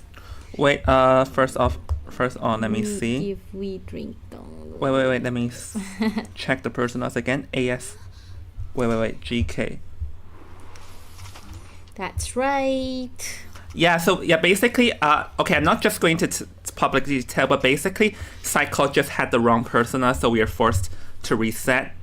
And I issued a warning to GK for that blunder there. So now we're going to be heading into the game once again, as we know that the acrobat is going to be the one. It's going to be the one. Yep, definitely. So we're gonna go right into the match, guys. This time, definitely for sure, we see Meow Pie spawning in quite close. The same spot. Yeah, quite close to the acrobat once again. Yeah, first let me check. Everyone in the stream can see it. So yeah, this is going to be a repeat of last round, as the Meow Pie will be aiming after the acrobat, who is actually going to be rotating around 2-story and does like a very amazing jump to make it on the 2-story. Beautiful. That looked pretty amazing. And he's actually going to be rotating around this pallet and is able to avoid that spike though. That's a beautiful move from the acrobat. Yeah, he definitely went 90 degrees there to avoid the spike. And this is like the way of kiting a wheel here, guys. You have like a lesson, like this is like a kiting lesson, how to kite a wheel. Such a scary wheel like Meow Pie's one. And he's using this window area, which is actually very annoying. But look at Meow Pie. He's like, nope, I'm not wasting time. I know the area is very strong for the survivor. So he's going again for the next one, which is the psychologist. Yep, and is able to land one spike, and this is the best target for Meow Pie because the psychologist just cannot last long at all. And so we can see already 2 spikes onto the psychologist, able to get the stun, and 4 goes for the stun, but not being able to. With that, the psychologist goes down. So what amazing move from Meow Pie, just evading and goes for here, and the 4th goes for the stun, is able to. I think Meow Pie got a bit too aggressive there, like he thought the trap would stop the 4, but it's not able to. Yeah, that was a really calculated move from the forward, just coming in that small area. And then look at Psychology, because of her abilities, she can still take one more hit. Yeah, I mean, that's her empathy running out, but like as we know, psychologist empathy doesn't work at all against the winner. A beautiful trap from Meow Pie, but I think Meow Pie's not in a hurry to hit, wanting to wait for the empathy to run out. Right. But the fourth is here ready to harass. Waiting a blink. Blink. Yep. Down goes the cycle, but the fourth is still in the vicinity though. So in order to chair, Cinnamon Roll or Meow Pie will still have to deal with this forward, and it's actually going to be rolling onto the acrobat in the meantime to like just sort of do a field control, because the spike from the breaking wheel also slows down, and because this is a full presence wheel, the acrobat already has 2 spikes, and down he goes as well. Yeah, when you face against a full presence wheel, that everything goes down faster. Like, he's such a fast hunter. After he gets his presence, he can just spike the survivors and make them pop just like that. And then he's so accurate with his moves as well, and he immediately got it down on the acrobat so fast. Yeah, that was actually a very decisive move there. He knew that he'll have trouble chairing the psychologist, so he gave up on his easiest target and went after the acrobat instead. So now this is a good situation because the cipher progress is not looking healthy, and also now he has the potentially like a different target. And a nice flywheel from the fourth there, but it seems like Meow Pie wants to do it after half rescue. Let's see if he's able to, but is able to pull off the rescue before half, and that was a pretty nice move from Meow Pie there. Yeah, beautiful rescue. Although because of the amazing support, the ciphers are also a little bit stagnated because he was shared right next to one of the ciphers, and then going for the forward here, getting a spike on him, which is gonna be quite dangerous. But now look at the psychologist. Also, the ciphers and the chair happen to be in the same place. It's not really the ideal for the survivors at this moment. Yeah, not ideal at all. They definitely have to get out of the cipher lock situation if they can. Ford here, let's see, is he able to do the harass? It's going for it. Ford goes for the stun, but this time Meow Pie is able to drop it in advance, so they want to force heal up the acrobat, and acrobat still end up going down. Yeah, I think not enough time for heal, but no more ball, not much ball left. Like, it's only like quarter ball left. I think he's gonna save it for end game. And then you see there's gonna be another chair here, also next to a cipher. This is so lucky for Meow Pie at this moment, but he also like working so hard to make this work. Actually, the cipher progress are looking very healthy for the survivors. Flywheel effect doesn't work, because actually amongst all this, only one cipher is left, because I think in Meow Pie's like going move to go back and forth between different targets, he ended up like wasting too much time and allowing the survivors to like get safe progress on the ciphers. So that's why now he's gonna ignore all those free survivors and get the cycle down, who tries to flywheel but not being able to. He's being a bit of aggressive here with all the peepers down, trying to slow down things and trying to have more vision. But look at the cipher. There's only like one cipher left. That's definitely going to be quite fast for the survivors to finish, because at this point there is already fast decoding, so it wouldn't take too long for them to finish the next cipher. Yeah, but the question is, can the survivors rescue? Because there's like multiple people can get cut off, and the forward. Like, multiple people here will go down in one hit, so I don't think they can pop this rescue effectively. Ford has a second spike onto him now, so let's see what's Meow Pie's move, but he chooses not to ignore and go after the toy merchant because he knows that the ciphers are about to be primed. Yeah, toy merchant being here, it was really no choice, because she's the only one who can decode normal, and then the forward wants to go to rescue, and the acrobat is injured, so he cannot afford to get down one more time. There's no one there. There's too many things to multitask here, so he's definitely going to get the priority, which is the last cipher. Yeah, but the survivors are now going to start a new cipher, so time is running out for Cinnamon Roll, because the ciphers, like now that he has peepers, one day the ciphers will be enough. The only upside is that anyone will go down in one hit, so... But hold on, it seems that the fourth is gonna get healed up long range, and during this time, Acrobat starts opening and goes for the jump to pull off a rescue. This is such a nice teamwork from GK survivors here. Such a nice backdoor rescue there, hiding in behind Meow Pie, and then he was so focused on the cipher machine and on the forward that he didn't see behind his back. And then the Acrobat literally stole the toy merchant from him.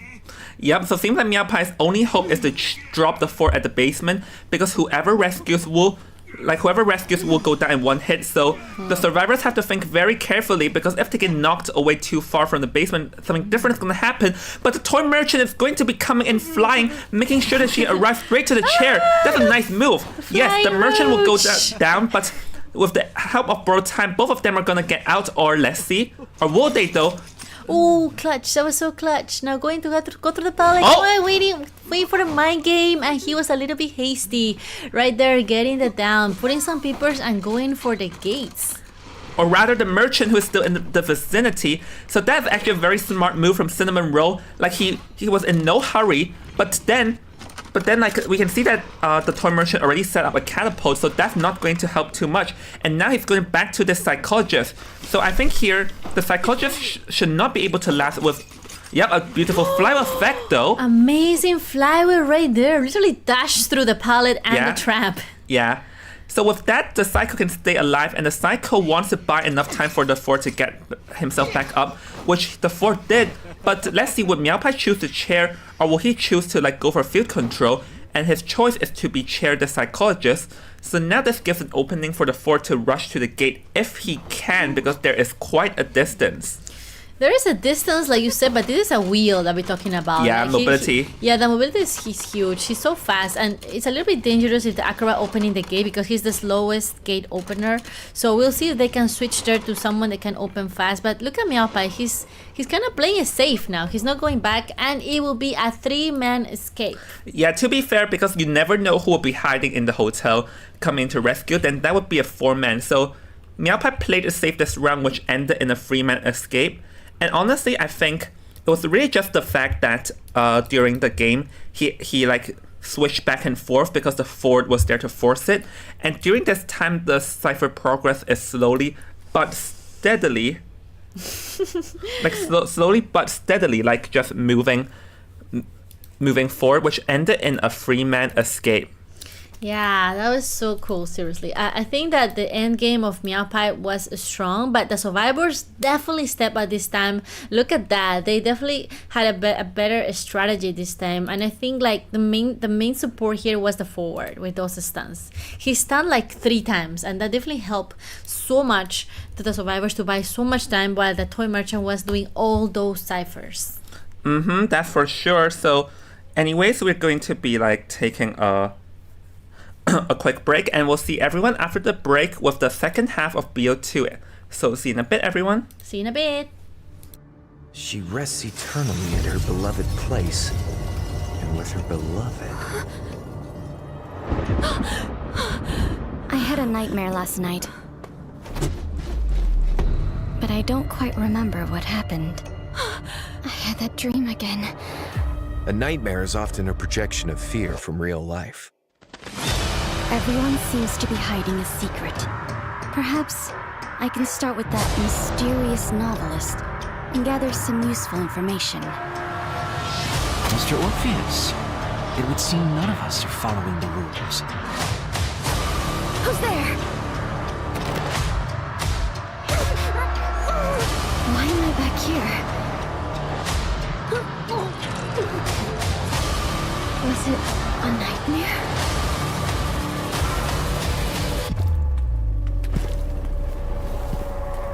Who is that?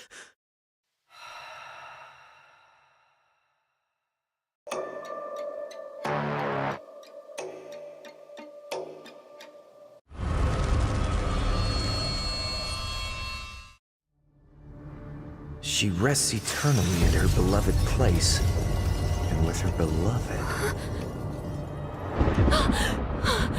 I had a nightmare last night. But I don't quite remember what happened. I had that dream again. A nightmare is often a projection of fear from real life. Everyone seems to be hiding a secret.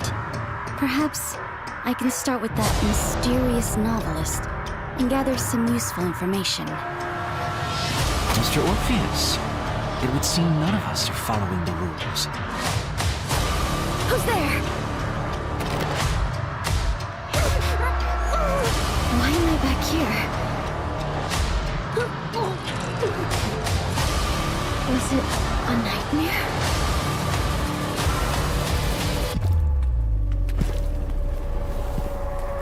Who is that?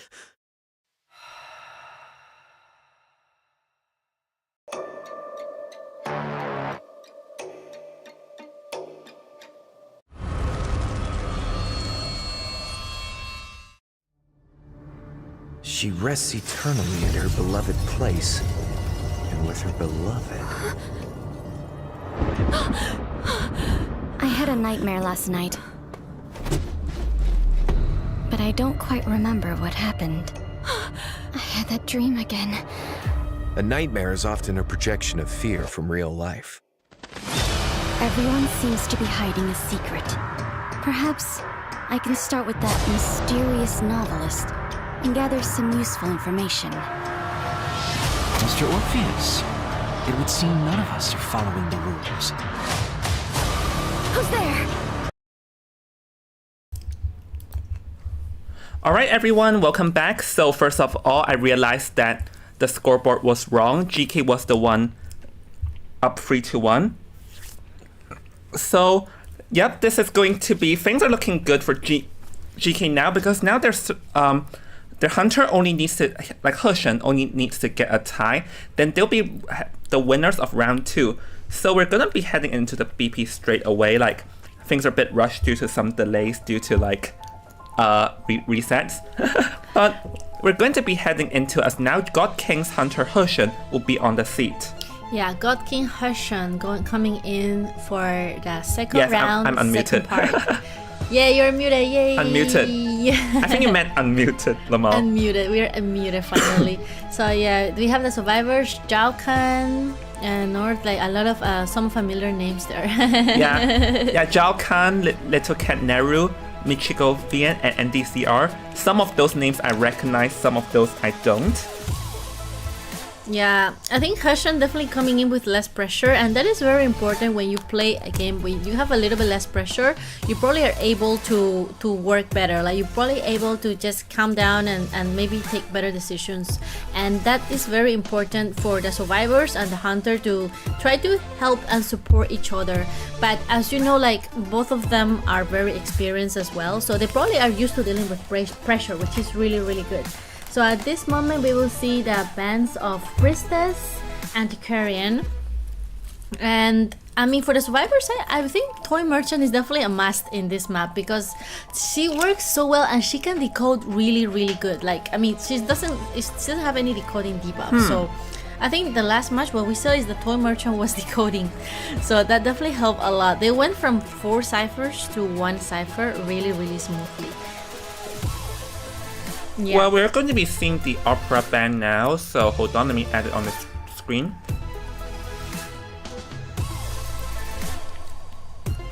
Yeah.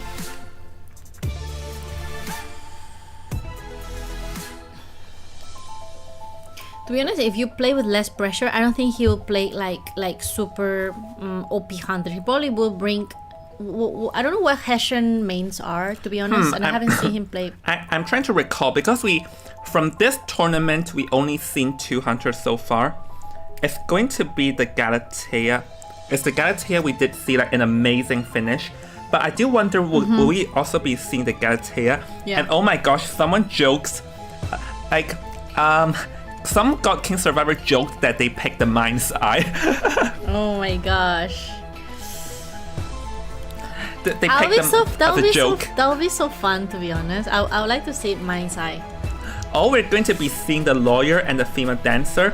And I'm actually liking this lawyer picks because, like, remember in the early days of IDV, lawyer being OP used to be a meme.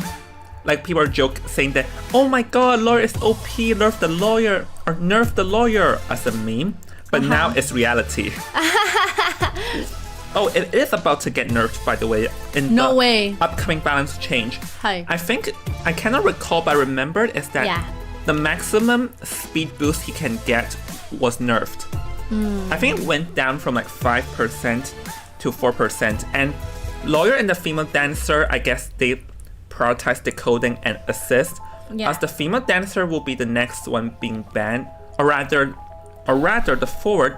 So I guess Heshen does not want to see any harassing on the field. Oh yeah, definitely. It's going to be important because he just saw what happened with the forward in that map. You know, there's so many little spaces for the forward to hunt. And look at the area with the window. Yeah. That's such a OP area, guys, because look how long they were able to like distract Meow Pie. And Meow Pie, as we know, is not an easy distractable hunter, but they definitely did him dirty there. Sorry, I just choked on my drink. Sorry, everyone. I just choked. But we're going to be seeing the Prospector being the next survivor selected. So yes, if Ju was still here, Ju would have probably been died from excitement. But Prospector is actually like a pretty nice harasser, because in this meta, like if you go down too fast, it is not the end of the world, because you can still rely on like some characters to reverse a bad early game. And Prospector is one of those because like they have the potential to like stun the hunter and give the survivor a good rebound kite. Yeah, really excited to see a Prospector today. Like, I'm so happy. Prospector is one of like the after forward and Korea, like all these stunners. He's definitely like a very game changer type of survivor. Like, if there's a good Prospector, he able to kite like 3 ciphers sometimes, so they can definitely buy so much time.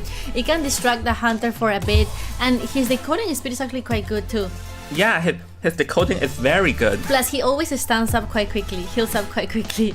He's quite like very, very nice. It's one of the most fun characters out there too. Yeah. So, Presley, there is no toy merchant, John. I mean, toy merchant is not a must, especially if you know the hunter has like a geisha or maybe a night watch maybe, but definitely a geisha. Then you don't want a merchant, because the merchant like one butterfly and you can fly next to the merchant. Yeah, it's like the merchant will fly with her airplane while the geisha will fly with her butterfly. So 2 flying things in the sky. You don't want to see that. So do you think Hershon has geisha though? I'm not 100% sure because I don't really recall, so I guess we'll have to be seeing. But from this team call, I'm thinking Galatea might be a bit difficult just due to the fact that the Dancer can give the Galatea a potentially hard time. Yeah, Dancer here, and look at that, like, after he uses her boxes, or maybe she can drop her box, she can also pick up an item. So she can swap item. Imagine like she can swap item with the first officer, and then the Galatea gets to kite with a watch. That would be like super OP as well. So I like Dancer. Also is very versatile type of survivor. She can roll, she can take, she can do so many things, and especially with the dance, like dance away move, it can be really one of the best kiters in the game as well. Oh, we're going to be seeing the hunter pick here, and it's going to be the Night Watch. So Night Watch actually does make sense because Night Watch can deal with a Prospector decently, and the lawyer too. I think it is really the female dancer that can potentially give the Night Watch a harder time because of her ability to set up more music boxes. Yeah, definitely. And then I think lawyer is definitely going to be honest, if I was the hunter, right, and I don't want to be kited, I don't know like if they're gonna kite me really well, I probably would just try to go either for the lawyer or beginning of the game Prospector, so he doesn't have that much magnets. So just take advantage of his inability to make magnets so quickly. So I think those are the 2 best targets for Hershon at the moment. Yeah, because like the Prospector is a jack of all trades, he can harass kite. The one weakness, or his biggest weakness, is his early game, because he only has 1.25 magnets early game. So that means that if he gets chased first, his kite will not be long, but then he can rebound kite for certain, but it is really his first kite is far too weak. Yeah, I have to be very skilled Prospector to like be found first and then be able to kite like for a long time, because you definitely have just to raw kite at this point, because the magnets are not going to refresh as quickly.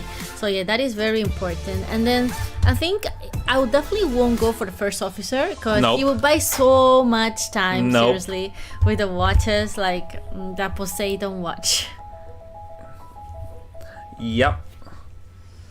So, and for the skill, I think it's quite popular for the Night Watch to bring excitement. What's the name? Blink. Blink. Yeah. Yeah, Blink. it's going to be a blink Night Watch as we normally expect.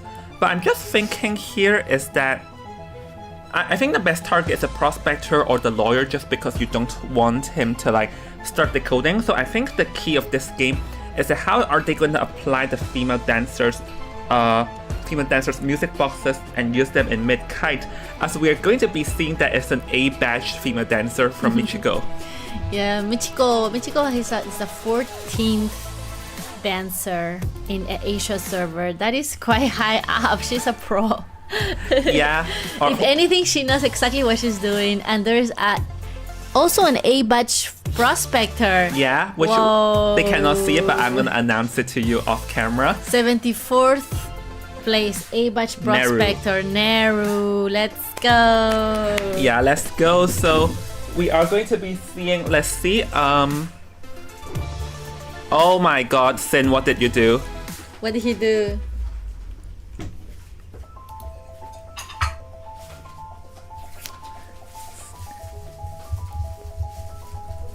What happened? What happened?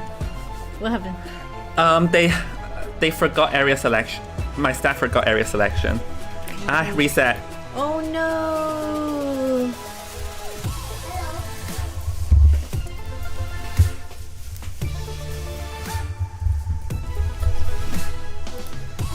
Okay, so the situation is my staff member unfortunately forgotten to do area selection, so we have to reset the lobby. Sorry everyone. Sorry everyone, we'll just reset the lobby, and we're actually lucky that this is not NX, because if it's NX I would fire him, Lamal.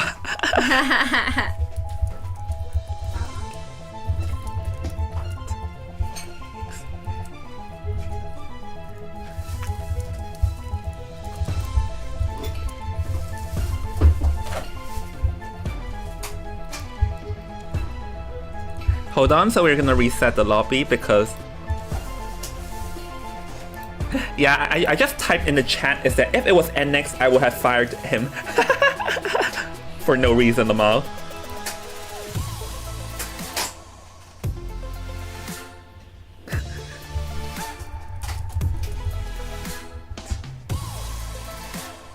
Oh no, sorry guys about that. Oh my gosh. Even my cat is like looking at me like, what's going on? I was excited for the match. Yeah. No, I'm just gonna type a joke warning for Sin. Yeah. Hello, Pinky. Hello, Navia Gaming and Unexpected and Ekidi Surveya. Everyone that is here, really, thank you so much for enduring with us our ups and downs. I think that's also very important. That's also about friendship. Like sometimes not everything is like perfect, but we still like have to say like endure each other and have patience for each other and also learn from each other, right? Yeah, definitely. Thank you so much. Alright, let me see, does everyone... Oh. Yeah, now the game has officially begun, so... Alrighty then, so now the game is finally going to be beginning. We can see that the officer... Actually, this is an unprecedented, a pretty interesting spawn selection because the prospector is not going to... is in the center rather, and the officer is not in the center. So Night Watch actually spawned right next to the FO here, which is not going to be good because he cannot chase the FO, meaning that he'll need more time to traverse around the map and locate a target. Yep, for sure. And then look at the spawn right there. Let's see. Quite close to the prospector. Yeah. I think it's the prospector because the officer who is closest is not viable. Yeah, not viable. So it's going to go to Zhao Kan immediately. Like Zhao Kan is the lawyer. Oh, the lawyer. They're going for the decoder. That would be very unlucky for him because he's the decoder is always the one you don't want to be found first because he can't. Oh no. Oh, hide and seek. Oh, he saw the blood trail. Yeah, actually, they managed to cut corners and a mind game a lawyer, which is impressive in itself because the lawyer has an inbuilt anti-mind game due to his map. But the female dancer already setting up music boxes in the hotel, allowing the lawyer to last a bit longer, but not being able to for long, and is able to get the first hit very early. And as I said, the lawyer managing to getting mind game is definitely a bit of a mishap on his part, as insolence is going to come into play here, and with the help of the music boxes, right now, like the music boxes are definitely needed to prolong this kite. Yeah, Daokan is definitely being the Hersheng is being definitely slowed down by these music boxes. So as long as the lawyer stays in this area, he probably will have to loop around. But he's forced to transition away because he already got hit. So it is a little bit risky. And there's a fast music box here to increase the decoding. He's not going to break it. It's very interesting because he's definitely trying to get this as fast as done. Blink is ready here, John. Let's see, is he gonna blink? Oh, misses it though! Oh, never mind, it's still gonna get down. If that missed, it would have been a bit of a disaster. But now the lawyer is going to be chaired, and we can see that the female dancer's cipher is gonna get disrupted too, so that's definitely not looking too good. Yeah, I mean, at the beginning, it was quite nice. All those music boxes displayed there for him to hide. But however, though, Hersheng went around them and forced him away from the musical area. And I'm going to get this rescue done. Ty Turner is on effect. Going to see. Oh, he got confused there for a little bit. Who is the real one? Who's the real one? There's the twins there coming up. It was the ability of the first officer. That is so good because the hunter gets a little bit distracted for a second, but look at that tiny distraction by so much time. Yeah, that's actually a bit of a mishap on the hunter's part because now this means that the survivors will have a rebound kite and can definitely drag out a lot of time.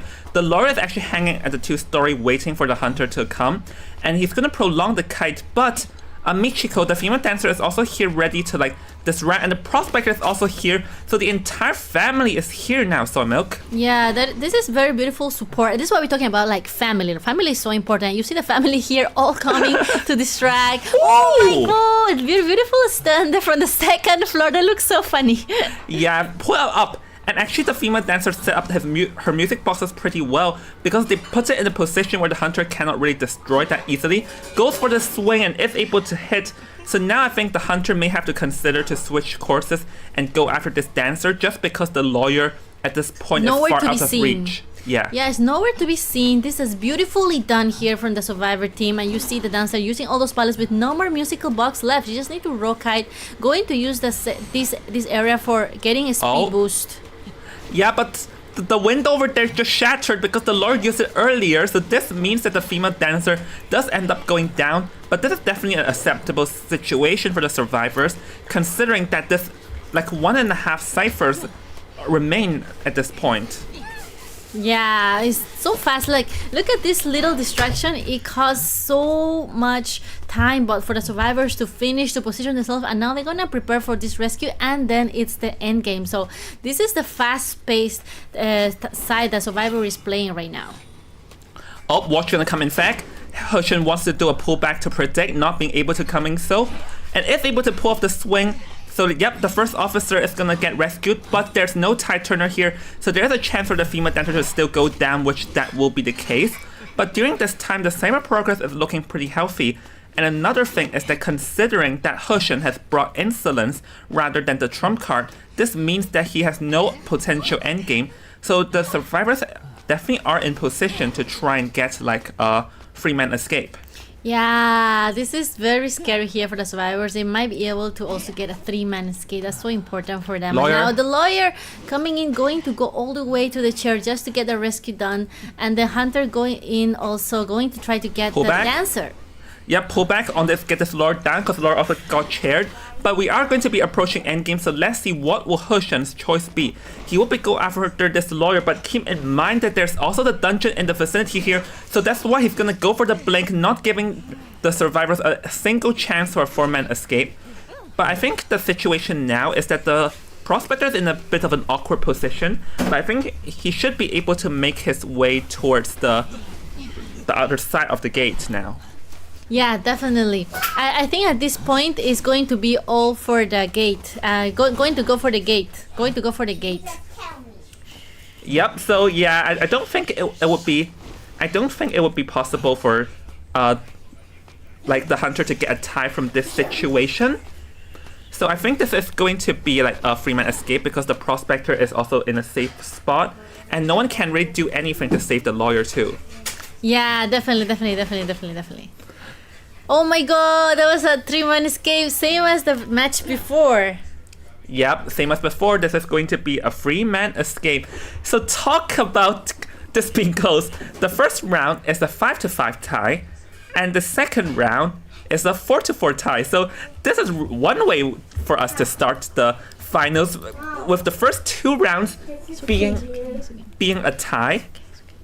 Yeah, the first one being a tie is very important.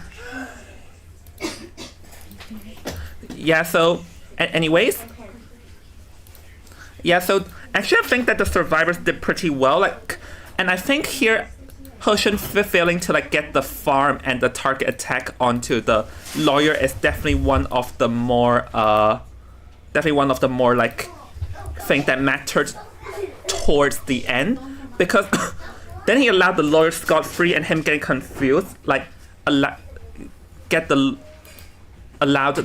the lawyer to like get away scot-free, which ended up in the rebound situation. So this is going to be a second time here of 5-5 and a 4-4. So hold on, let me tell the staff.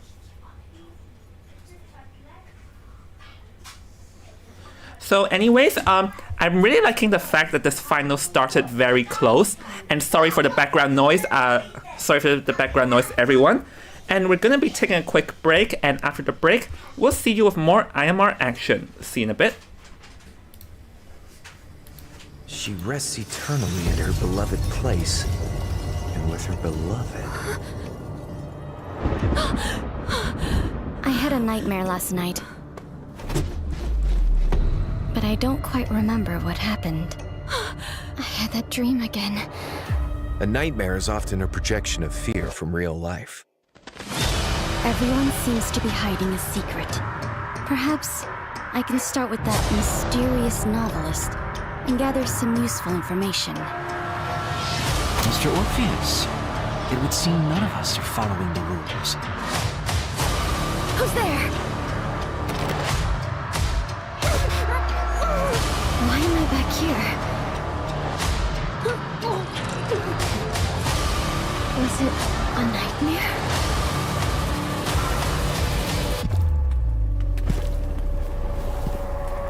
Who is that?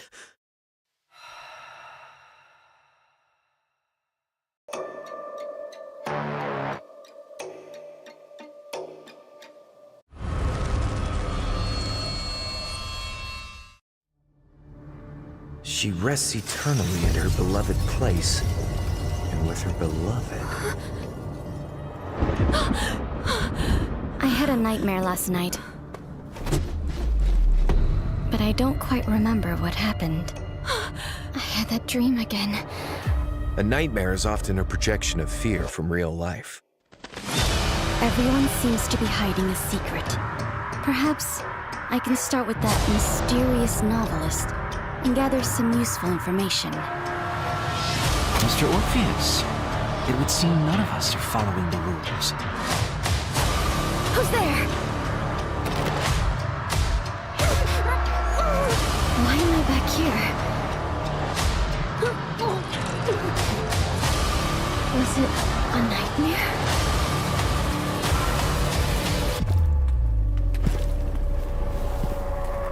Who is that?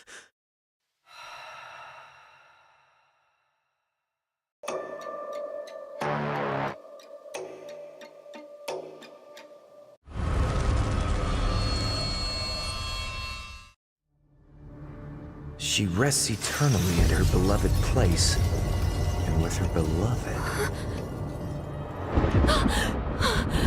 I had a nightmare last night, but I don't quite remember what happened. I had that dream again. A nightmare is often a projection of fear from real life.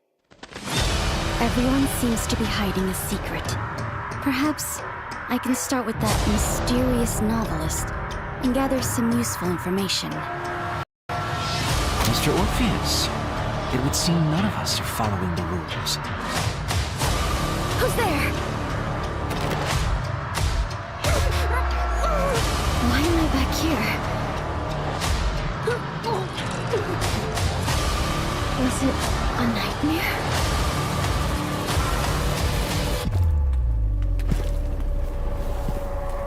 Who is that?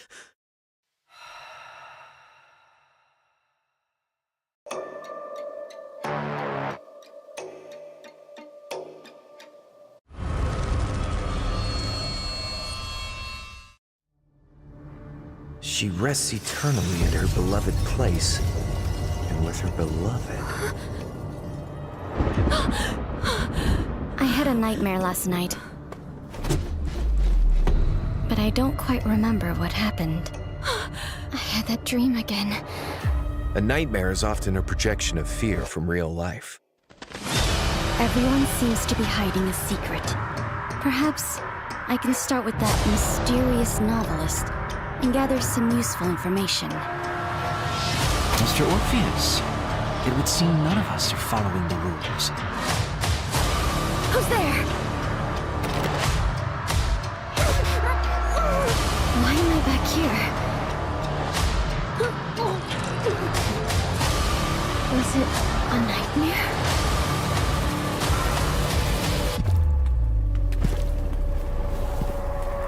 Who is that?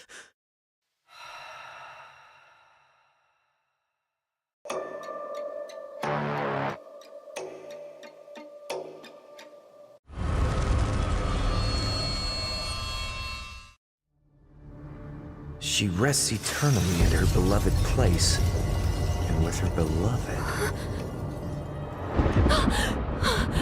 I had a nightmare last night. But I don't quite remember what happened. I had that dream again. A nightmare is often a projection of fear from real life. Everyone seems to be hiding a secret. Perhaps I can start with that mysterious novelist and gather some useful information. Mr. Orpheus, it would seem none of us are following the rules.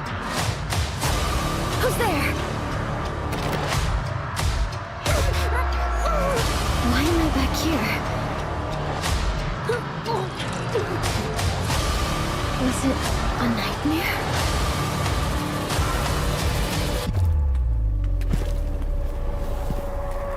Who is that?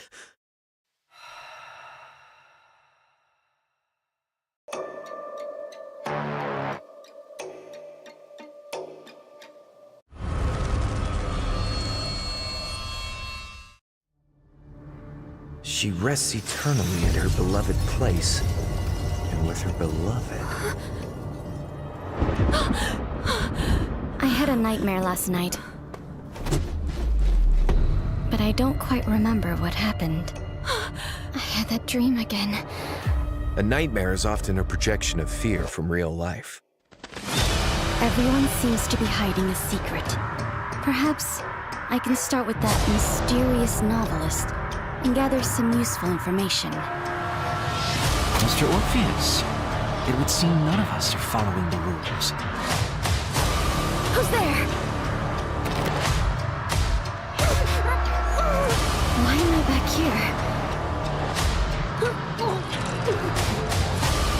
Was it a nightmare?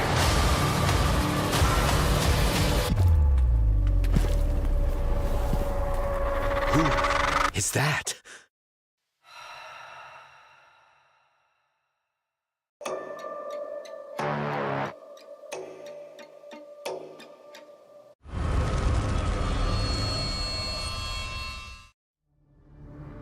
She rests eternally in her beloved place and with her beloved.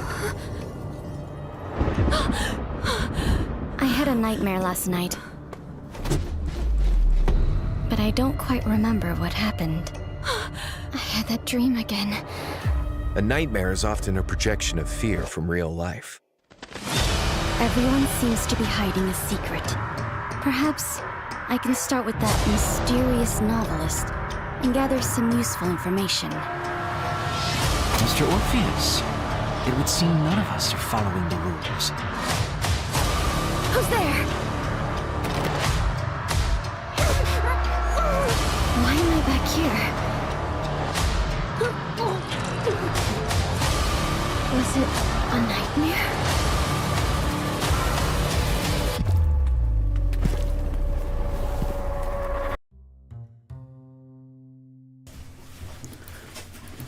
Alright everyone, welcome back to more IMR action. I'm your caster Invisible Jones. Somuk is currently a bit away, but she'll be back here. Oh, yep, she's back. Hello, guys.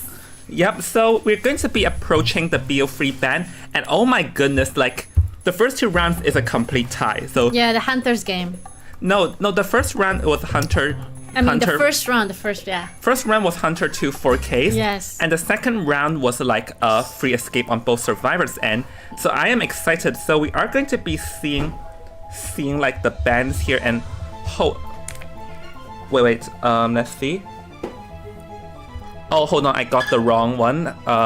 Yeah, so ASG Hunter is going first here, so hold on, let me switch it backwards. Yep. Yeah, this is our third round, and because we see such a good performance from both Hunters and Survivors in both rounds, really excited to see what's going to happen in this third round. Will it be the Hunter coming out, or will it be the Survivor coming out to show their skills? I have no clue. Yeah, I think like the way the Survivors played the second round was more like a strategy. There was more strategy there. You see the dancer with the music boxes, and then placing it all for the lawyer, and then all the family coming in for support. That was like so key here for see the outcome of 3-man escape.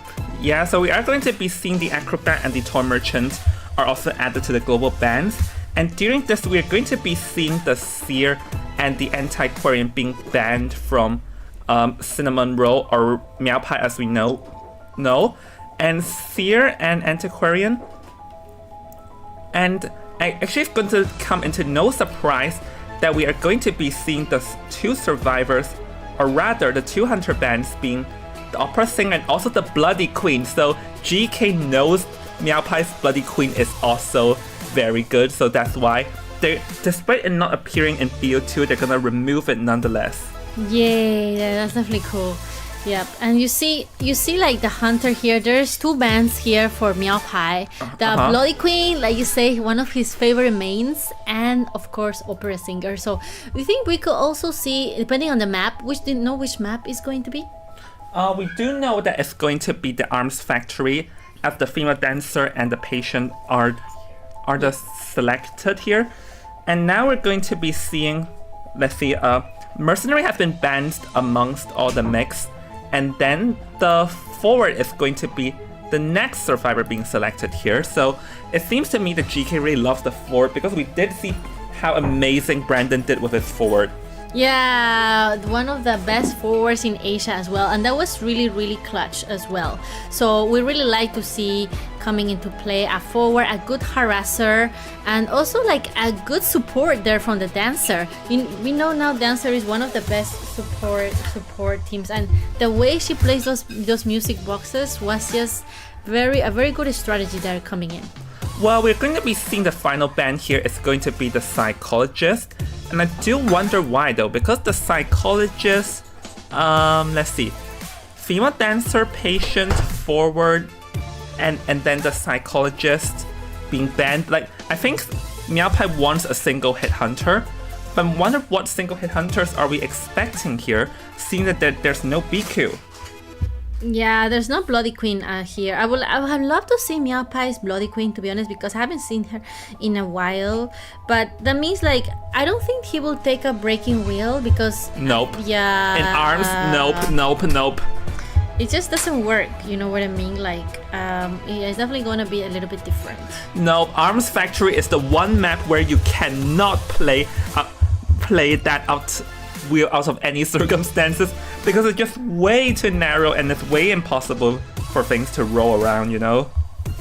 Yeah, one of the worst maps, to be honest. So I think for Breaking Wheel, at least. For Breaking Wheel, I think probably will be like a geisha. I don't know if Meow Pie plays geisha. Oh, actually, he could play Bonbon, yeah, geisha. Bonbon is possible here. I don't think Spider is viable in this meta, to be honest. But it is viable, but in this map, I think we have to question this a bit, because, like, there are many palette and windows areas, then the Soul Weaver would definitely have issue like crawling around, especially the window, because it takes quite some time for Soul Weaver to like window vault. Yup, totally agree with you. Oh, beautiful Barmaid! I love to see a good Barmaid gameplay, and together with the support, it's definitely going to be work very good. Yeah. Sorry about the background. Yeah, sorry about the background noise again. And anyways, so Two. Yeah. So I'm actually thinking what else is possible if it's not the Bloody Queen, because He's gonna surprise us. Don't worry. I think but Meow Clerk Pie, will be hard too.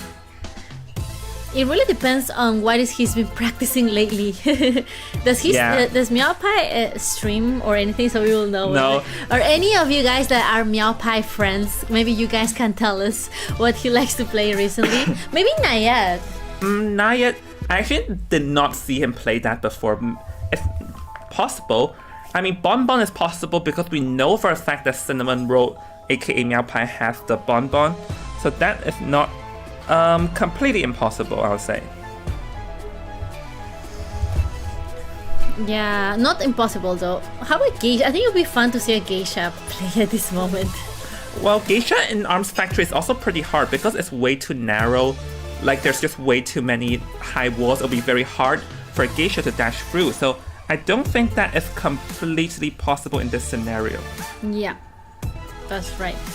Yeah, at the same time, I think that Bomb is quite good in this map. The bombs placement, and it will be also quite convenient as well, because you see, like, there is the female dancer that she needs to stay close to the ground, unless she spawns in Factory though, because Factory is such a horrible place for a Bonbon. Yeah. I'm actually thinking if it's a Bonbon, the fort would give them a hard time because can harass, like an instant stun rescue. If it's a single hit hunter, the barmaid can give them a hard time. So I actually, like I expressed it before, but I really like watching GK's BP because they do amazing. They create an amazing comp that is looks impenetrable at paper. Yeah, look at that respect for the psychologist. Definitely, Meow Pie definitely doesn't want to see a psychologist gameplay again. He's like, nope, you can take way too many hits from me, so nope, definitely get rid of it. No. But I do think like Meow Pie, I mean, because he brought insolence, right? So I think he at the beginning, I think he's sometimes a little bit hasty for getting the result. Yeah. So I think at this time he needs to be a little bit more patient, maybe, depending on the hunter, of course. Yeah. We're definitely not going to see a Helamber gameplay. No. Right? No, I will literally explode live on stream if I see a Hell Ember. Like, if it's like... But we actually did see Smiley Face, which expected it. Smiley Face. Well, we are going to be seeing the Guard 26 make his grand appearance here, which I should not be too surprised, to be fair, because Guard 26... yeah, like, we do know Meow Pie has it. Yay! Guard 26, yay. So yeah, our guess was right, at least. Yeah, our guess is at least right, so... Yeah, we're waiting on the Persona's lock. Hold on. Wait for the Persona's lockdown. Persona is going to be so good in this map. There's so many walls to climb over. Yeah, Patient is good in this map. I think the female dancer and the fort can give Bonbon a hard time because, like, the Bonbon is like a walking duck, so there's no way for him to, like, move fast out of the music box range, especially if the dancer sets it up in advance. Yeah. As for the fort will be key for the Survivor team comp because the fort can actually do a stun rescue if someone goes down too early. So I can see this team comp doing decently, but then again, Bonbon is a tie hunter, which means that Cinnamon Roll has definitely placed his trust on his survivors to get a free escape and for him to get a tie. So you see Meow Pie is basically aiming for a tie right now, right? I think it seems possible from this selection at least. Oh, sorry, I was occupying this. Oops, sorry, I was occupying the survivor for too long, Lamar. Oh no, Oops. Joan the survivor. Yep, Joan joining in. So yeah, let's see some of the names here. So there is, do you know any of these names here besides Meow Pie? I mean, the survivor side. I think we all recognize them as like Sab, Shirayuki, Brandon, and wait, why is NDCR? I think they're just playing around. Oh yeah, they're just playing around the list, Lamar. Yeah. So basically, we now have Meow Pie as a survivor, and I don't know who, and I don't know who as the hunter, Lamar.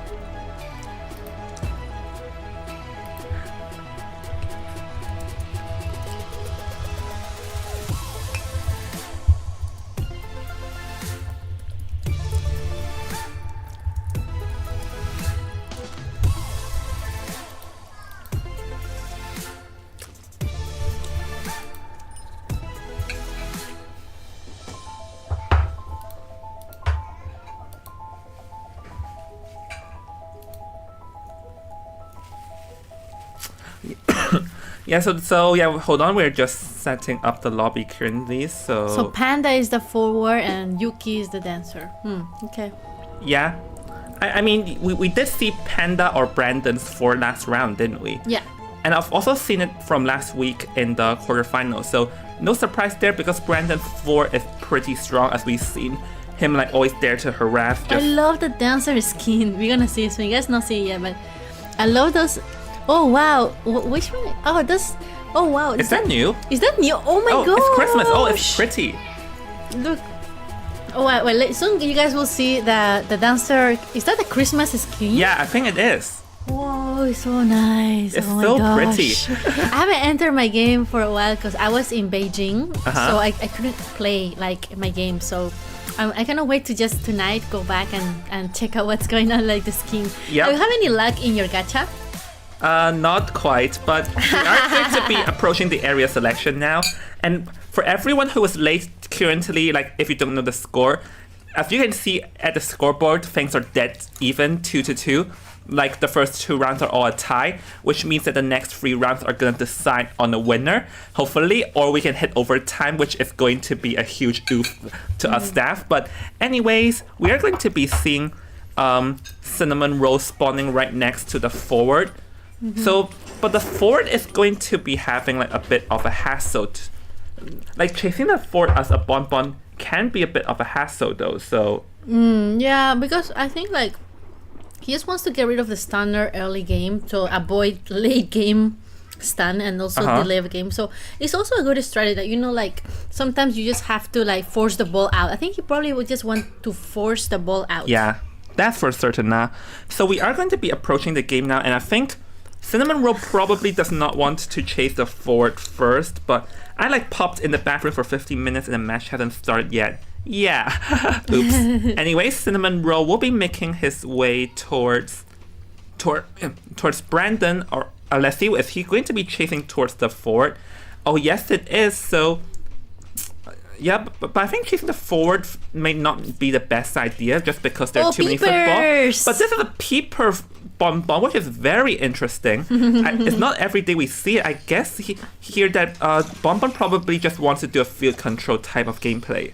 Oh, forcing the ball out first, avoiding all his... He already got like a little chip there. So now going into this shack area. And there's a basement here, so have to be very careful staying here. Yeah. Another peeper here. I really like that trait that Meow Pie picks. He's either like super like random, and then he always like so confident about whatever he picks. Yeah, I do wonder, but a beautiful flywheel effect from Brandon's forward. Just like using it to evade the bomb damage, make sure he's still over half health. And he is going to be using the remainder of his football, and the female dancers are already in the vicinity preparing to protect. So let's see what exactly is going to happen, because there's a free music box and the female dancer here is going to go for assassination, is able to get the stun, but getting chipped in the meantime, so there is sort of a trade. Yeah. Look at that. Look at all those boxes there. He cannot even dare to break them, and he is like countering with the peeper. So you make me slow, I make you slow too. So there's like slow versus slow. And cannot block. Can, but got chip damage. Yeah. Well, that's actually a pretty nice remote bomb. But here's the thing, though, how exactly will you down this? How exactly will you down this female dancer? Yeah, there's no blink. There's peepers. And the other thing is that I don't think confined space is bought, meaning that it'll be relying on pure bombs just because it's impossible. He did. But that's a beautiful chip, and a nice flywheel effect from the female dancer to evade on going down. This is some amazing gameplay, but Meow Pie is also amazing with that like blind chain bomb. So with that, the female dancer is gonna get chaired, and since the fort has no more football, no stun rescues are in play here. So the survivors have to decide if they are going to rescue. Wow, this bomb placement was so beautiful here by Meow Pie. And now he's going to just go back to the chair because he feels somebody's coming, and there's a Spider-Man. Oh my god, he didn't manage to go all the way through the chair. Yep. A little mishap right there from the patient. I think it's gonna make you unable to rescue before half. So like you said, they might just sell, John. Yeah, I think they'll have to, but currently Meow Pie cannot afford to break these music boxes or the patient would go in. But Meow Pie is just slowly but surely like pressuring the patient. But he has to be very careful in where he positioned to make sure the patient can't do a rescue. But I do not think they'll rescue because it's very hard for the patient to pull off a rescue in front of a Bonbon, arguably the strongest camping hunter in the game. Yeah, 3 ciphers remaining though, so that shows like how much time they're taking here, and also at the same time, the patient is kind of trapped here because he can only kite in this area because there's so many music boxes and he only have 1 hook left. So it's all about how he uses this last hook, and yeah, he'll be able to buy some distance. However, though, he's still trapped in this corner. That's a beautiful remote bomb, bringing the patient down to half health. But another chain bomb. Let's see, will this last chain bomb work though? Being able to evade it, and goes for the hit, but not being able to. The patient is definitely clawing to stay alive, not wanting to go down, as the cipher progress is looking very healthy, as only 1 cipher remains, Sawmilk. Yeah, that right on time. And the thing is, there's no chairs in this area, so he'll have to go a little bit further away. You think he was gonna go closer to the gate or closer to Sandbags? Let's see. I think his choice is to be closer towards like the gate, just so that as soon as the end game is gonna in play, he can try and stop the gate. So I think that is his choice here, because he did I think he did bring trump card. I need to check it later, but I don't think he did, but placed down the peepers here, prepared to guard the last cipher, which is already primed. Yeah, I cannot believe like all this all done with only peepers. That is actually quite great. Going to put some bombs here, and then he got distracted there, and then going to go for the barmaid. And because she's the one in charge of popping the cipher, she definitely wants to try to get her away. And now Meow Pie is definitely trying to multitask here. Yeah, he doesn't want anyone remotely close to the cipher. I missed how much cipher progress was that, but it seems not a lot considering that the patient is decoding a new cipher. But this is actually nice, as the survivors are slowly but surely making sure that they can have a cipher enough no matter what. As the 4 will be in half health, and the 4 will be running away, so they're gonna be taking turns while the patient is slowly but surely making the last cipher done. Yeah, definitely going to force them away from there, and then going to the 74% cipher. Yeah, but this back and forth is definitely going to result in, no matter what, the ciphers will be enough, as the barmaid is back at the last cipher, and Meow Pie here doesn't have a clean target on him, so this is actually not good for him at all, as he got a bit lost right now. Yeah, and they just pop it directly and give him the tension bomb endgame. And the thing is, like, Forward wasn't able to vault anything. He still got a little bit of football, and then here is going to be up to the barmaid to see how long can she contain the hunter, because there's also no teleport, John. Yeah, because Cinnamon Roll or Meow Pie has brought insolence, so that means that he has nothing for endgame, and his only choice is to down this barmaid. It's gonna get chipped once, but the barmaid actually the barmaid did use her regen one earlier. I didn't see when. So I think Meow Pie's play here is to literally just trap the barmaid in this area and slowly chip her down, because from what we recall, the dungeon is all the way at the factory, so he's definitely not worried of the barmaid making it over. So fly effect, but not being to escape, and down goes the barmaid, and 4 impatient will be making their exit, and this is going to be a tied game, Sawmilk. Yeah, that was really, really clutch. Like, I think like it had already been very difficult for her to transition to any gate, and then she was so far from the dungeon anyways. Yeah. So this is definitely going to be a very, very clean tie here from the survivors. But man, they definitely fought for it, because they had to take some really harsh decisions, like selling the female dancer, right? So yeah, that was quite harsh to do, but they had to do it because they cannot give so much chance to Meow Pie, because Meow Pie is a type of hunter that the moment he gets the chance, he won't let go. And I know how scary is Meow Pie endgame, that they won't give him the chance to do it. They learned their lesson from the first round when a 4-man endgame turns into 4K, and that one is still amazing. But hold on, I'm gonna flash the scoreboard real quick. By the way, Soldier, Soldier Gaming is on the stream. Want to say hi to him? Hello, First Soldier Gaming. I'm honored to have you here. We are so honored to have First Soldier Gaming here. He's like super, super cool streamer. I always watch his streams. He's so entertaining, and he's an OP Uchang. Yeah, so cool. So yeah, so happy to have you here, First Soldier Gaming. Welcome to the stream. I hope you're enjoying the matches same as us. Yeah, so hold on. And also, we're gonna be taking a quick pause, then we'll be back after the break. So see everyone in a bit. See ya. She rests eternally in her beloved place and with her beloved. I had a nightmare last night.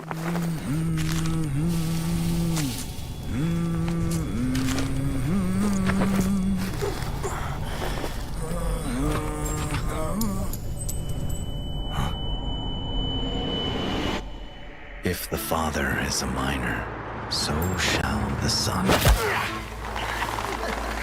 If you want it, come and get it. I once thought the same.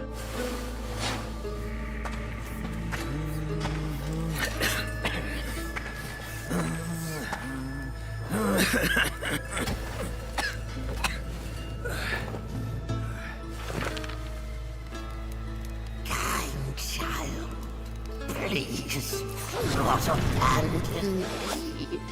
No! Not do it, you hypocrite!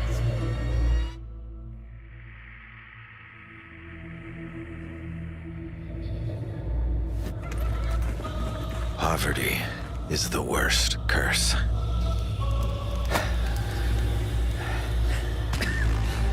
But sometimes there are ways to make a change.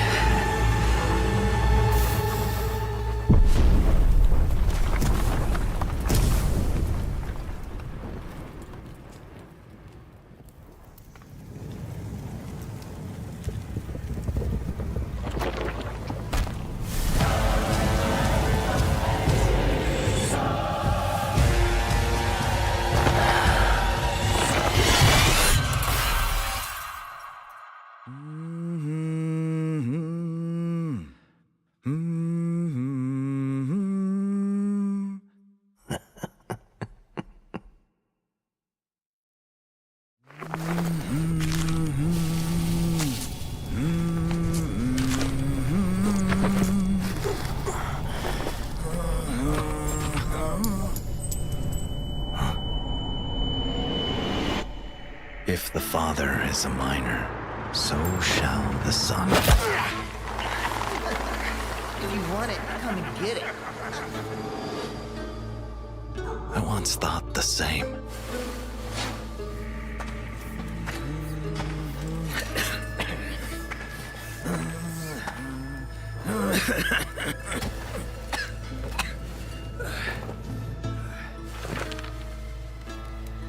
Kind child, please, not abandon me.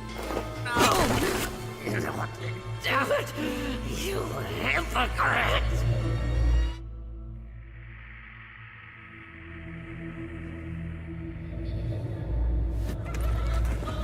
Poverty is the worst curse.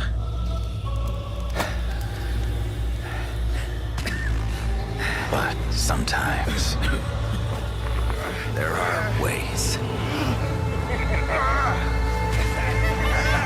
to make a change.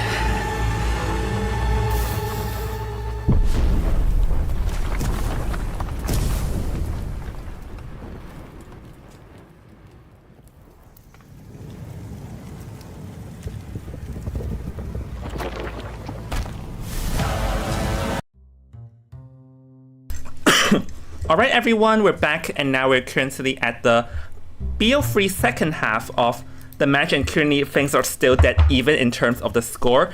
So if there is one round to potentially break the tie, it'll be now, considering that after a tie, which means that either side, should they get a free escape or free to 4K, it would break the tie. But we're heading into the BP screen right now, as now it's Heshen's turn to make the hunt. Yep, and I have to say thank you for the people being on the chat once again. Yannico, First Soldier Gaming, Janice Cam, Sellinks, Corone, Pinky, So many. Jade Pierre, Eki Day, Nalvia Gaming, everyone, thank you so much for being here. Your presence is really how to say, like, I'm just so happy to see you guys here, and Yeah. I'm hoping to see a very exciting tiebreaker, right, Jung? or rather just an exciting match because we're nowhere near the tiebreaker considering this is a BO5 today. But I am very excited to see like everyone, and especially some of the bigger names in the chat. Like, welcome everyone. I really appreciate your presence. And hi Jong and Somik, thank you for the shout out. And Zell is also saying hi to you too. Yeah, Heshen got his Nayad band and also his opera singer. Yeah, no opera. And also we're going to be seeing the lovers going to be selected here. The lovers. Yeah, patient and the psychologist. So ooh, we all love a good love story, right? patient, psychologist. I think here ASG definitely wants to get... Wait, no. Hello, Cell. Hello. Yeah. Wait, what do you say no? What happened? No, I'm just telling Sin, because she mistook it as a BO4 with BO3. Oh, yeah. Yeah, I'm just telling my staff what happened. So anyways, we're going to be seeing Seer Yeah, hello, Sal. Yeah, your magician you was can- really, yeah. really good. Very exciting to see what's going to happen in the next match with Hirsch and Hunting. And yeah, to be honest, right, in this small map like Arms Factory, the hunter has to be, how to say, like, be able to. I mean, I know it's a small map, but not because of a small map it is easier. Because you cannot just take any hunter out. Yeah. Because there's so many small spaces to work with, and the survivors have a lot of clutch areas to kite, like very enclosed spaces. I'm thinking here that will Hushan be using the same night watch that he put in BO2. He got free escape in it, but the female dancer that screwed him over at that round is no longer available here, so this might be a possibility, as we're going to be seeing the coordinator being the next survivor going to be removed here. Yeah, we see the court, barmaid, and seer man. So they don't want to see a gun. They don't want to see excitement. So the hunter doesn't want to have excitement. Yeah, so first officer is gonna come into play here. So FO patient psychologist. So I'm trying to think what else are we gonna be see. Yeah, first officer at this point is very important because he can buy so much time, and you saw, like, because of his ability in the Chinatown match, he got Meow Pie distracted for a bit because he followed the wrong survivor. So first officer is really strong rescuer here. So the next one we probably will need either. Maybe they will bring a harasser, maybe like a prospector or a forward. Yeah, you mentioned prospector, but I guess Sin is eavesdropping on our conversation because No, I'm not. I think Hushan is eavesdropping because the prospector has been banned. Oh my god, Heshen. And we are going to be seeing the cheerleader as the last character being selected. So cheerleader here, Sonic, what are we expecting? Whoa, I'm so excited! Yay, cheerleader! I really like cheerleader. This character, like, I even got her skin, like, you know, what's the name? The S skin. Oh my god, it's so pretty. It's all pink. I love her pink eyes, her pink hair. I don't know, it's just really cute. But anyways, her ability is quite OP. Like, if a well-used cheerleader can be very annoying, you know what I mean? She can add speed to the survivor, and she's just such a good support and also a very good endgame rescuer because of her ability. So I think cheerleader has a huge potential in this match. Yeah, I actually can see that too, and the cheerleader actually can work in conjunction with both the officer and the patient to sort of like cancel their watch and their hooks cooldown, so I can see that coming into play. And the cheerleader is also like a decent kiter on her own. Like, she can be used to like use the beep beep to speed herself up. So yeah, I'm thinking here what else are we going to be seeing there? Yeah, the thing that we don't know is like what other hunter does Heshen plays. And do you think we'll see maybe a mirror match with Bonbon maybe? I think that's possible considering the fact that officer is selected despite Merc not being banned. I think here maybe they're expecting a Bonbon, that's what they selected the officer. Yeah, a Bonbon in this map is really good. We just saw Meow Pie, but we don't know if Heshen has been practicing Bonbon because Bonbon, even though it seems like a really easy to learn hunter, it requires some skill to be able to predict where the survivor is gonna go and then to put the bomb into place, and also the remote control. Like you saw how smoothly was Meow Pie bringing peepers, and that was just so effective, right? Yeah, the peepers actually worked in favor just now with the slowdowns and the field controlling and stuff like that. So I am actually thinking, I'm wondering what will be we be seeing from ASG Survivor here. Maybe we'll see like or rather the God King's Hunter, maybe a different bonbon. Who knows? Yeah, the different bonbon.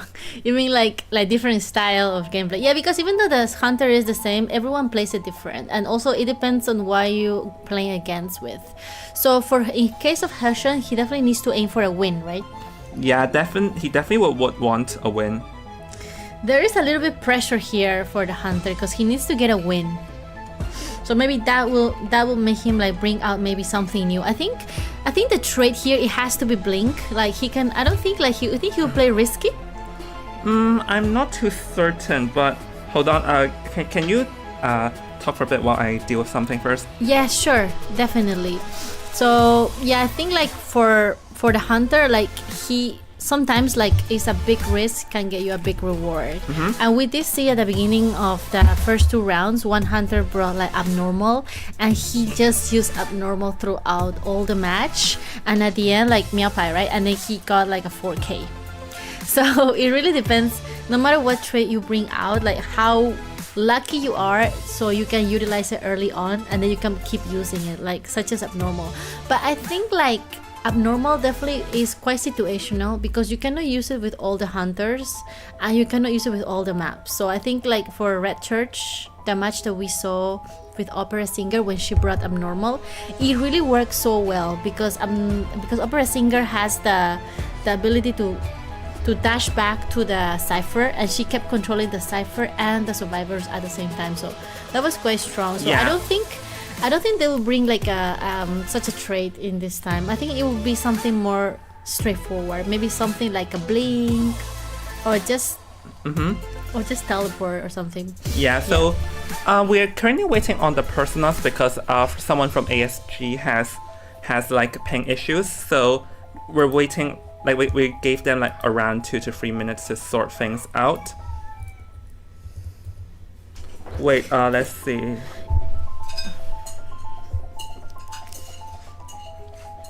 Yeah, we will see Zhao Kan as the patient, then also Neru as the... Which one is that? Can I see the screen with the survivor names? No, because we're not supposed to review really? this, yeah. Sorry, I didn't know. Okay, I'll only tell you guys one.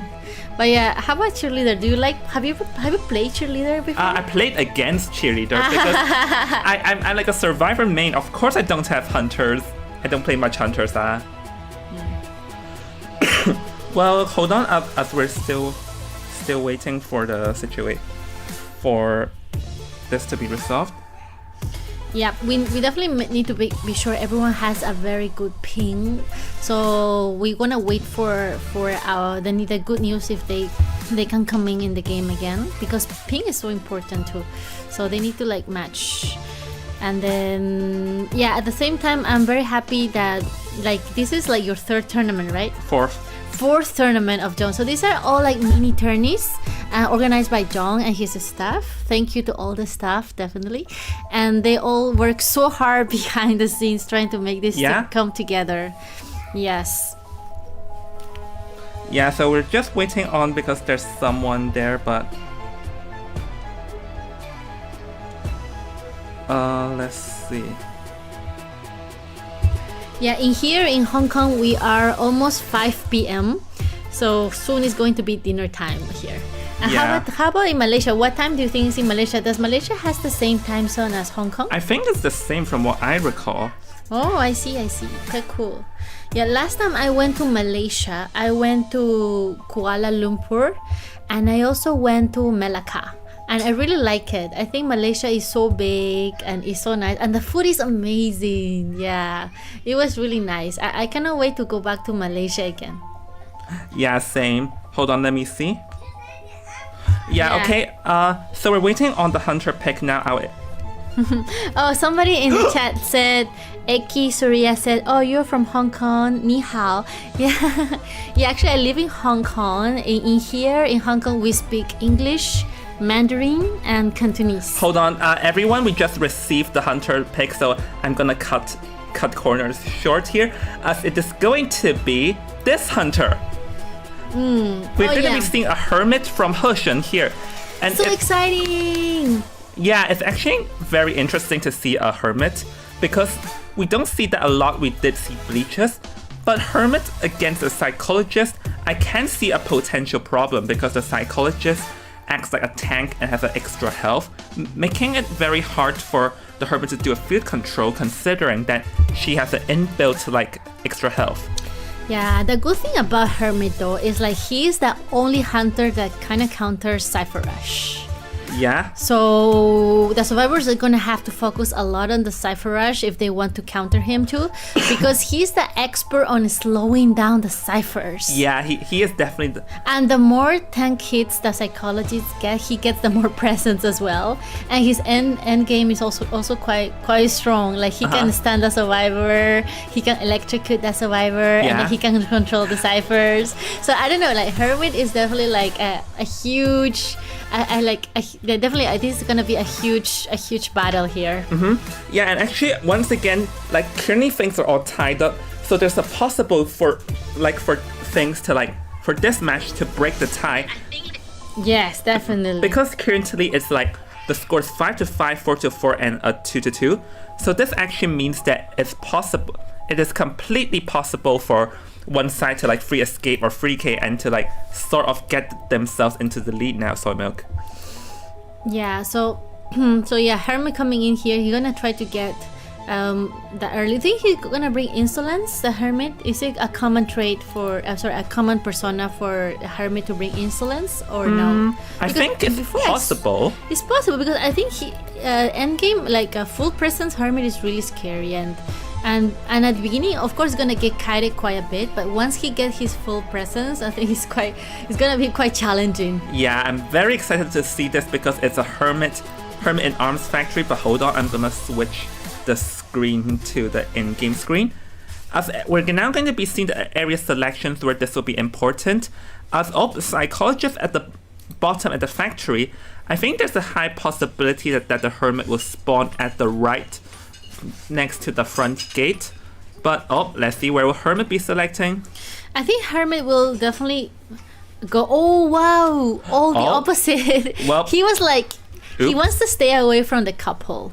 He's like, no, I don't want to deal with like psycho and patient combo, because when they're on VC, I think, and players, so experienced players like Zhao Kan and Michiko, I think they will know exactly what they're doing. So I think the hunter is being very, very respectful, and he's just going to go for the cheerleader, the support. Yeah.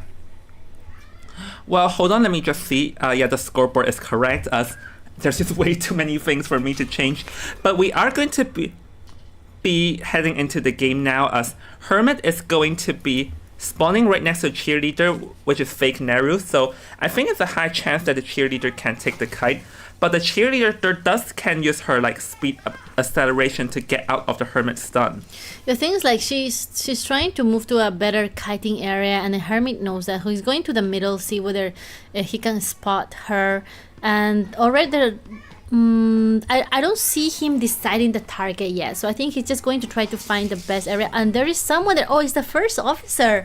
Oh wow, this is actually quite a little bit unlucky for the hunter to have to deal with such a strong character as the first officer. He got 2 watches. He can buy so much time, and he can kite quite well in this area as well. Yeah, that is definitely a bit of an iffy like choice, because the first officer, yes, Hermit can counter the first officer, but with the stun him out of the watch, but still the watch makes it hard to aim.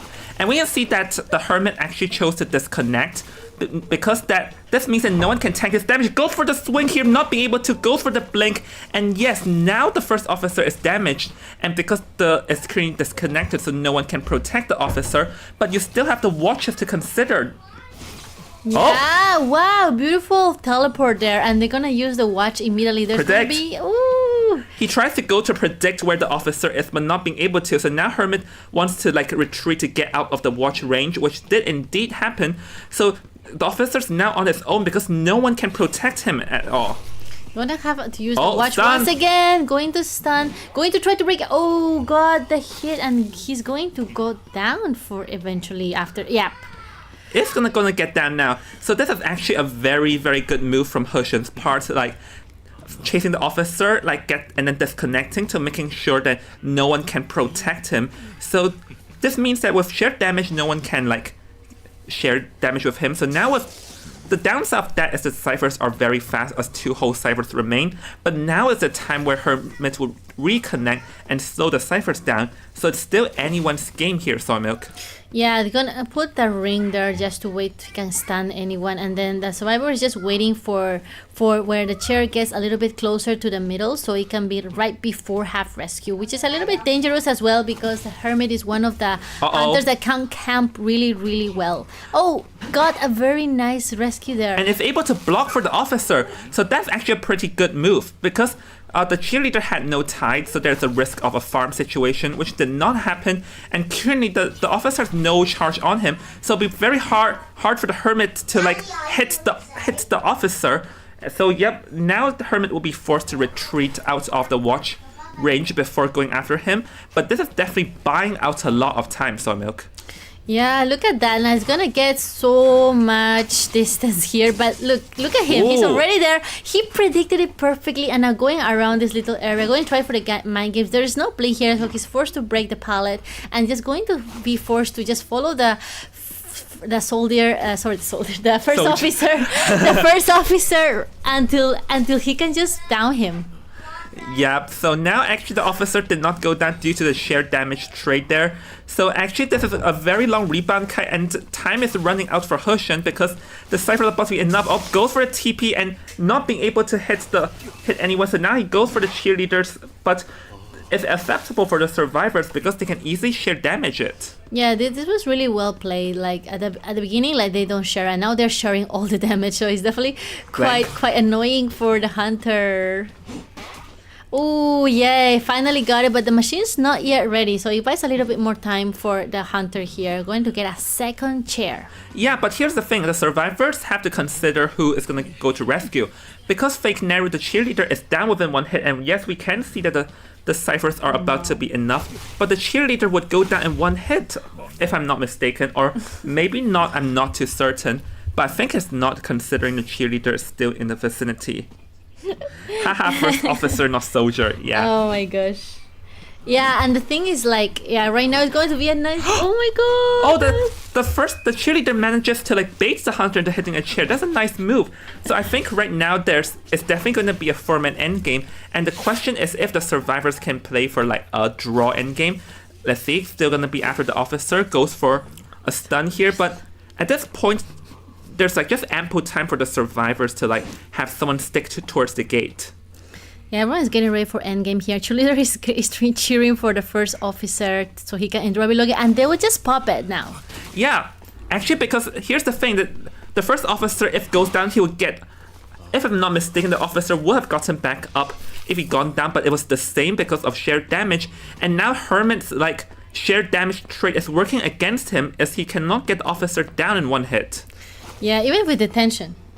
Yeah, that's the thing, because you have shared damage, meaning you cannot down someone in 1 hit, and now he goes for this officer here. Unless the officer survive, does not seem like it, as the officer will be sent back to the manor now.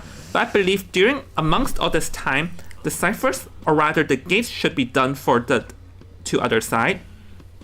Yeah, there's such a beautiful endgame here from the survivors. They managed to counter the Hermit at the end of the game, and they managed to make his trade go against him. That is a really smart way of playing, and also using the hunter's own ability towards their advantage. Yeah, and also the fact that just the first down was too slow in general, because like in order to down the officer, the Hermit chose to disconnect. But the downside of doing that is that it allowed the ciphers being decoded in a normal speed, and also chasing the officer means that the 3 survivors with faster decoding are still outside. So that, as a result, the cipher progress is just way too fast for the Hermit to recover, because he started the field control a bit slow. Yeah, that's definitely like at the beginning of the game, like not being able to find the cheerleader, being Yeah. forced to look around in the middle, and then going back to whatever he can find with the officer. So that was definitely like a huge change of plan here that he was forced to take, because he originally was planning just to go for the cheerleader. Yeah, but he cannot find it and rotated his way towards the officer. But the downside of that is that, like, yes, he got the officer down relatively fast, but he did delay a bit too long in order to get the chase. Yeah, it was really amazing gameplay at the end again, because you can see that they didn't bring any decoder and they still managed to decode all the machines. Yeah, and I think that definitely like take a big toll for the hunter, because at the end of the game, even though with the tension, right, he cannot just like hit them. That must have been like a lot of pressure here for Hershan. Yeah, so currently now ASG is in the lead by 2 points, but definitely don't count GK out, because 2 points is just way too easy to reverse. Anyways, we're gonna take a quick break and we'll see everyone after the breaks. So everyone, see you in a bit. See you in a bit.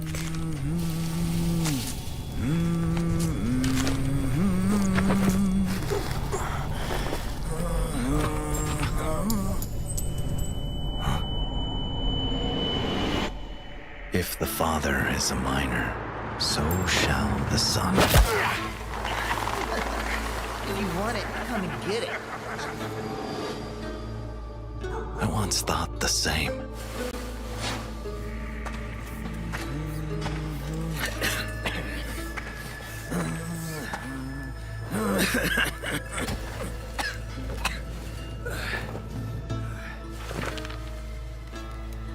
Kind child, please, not abandon me. No! Damn it!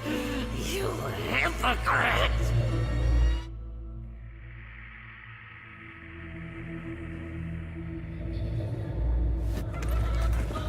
Poverty is the worst curse.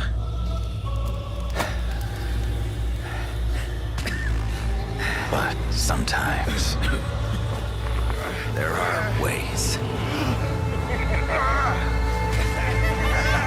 to make a change.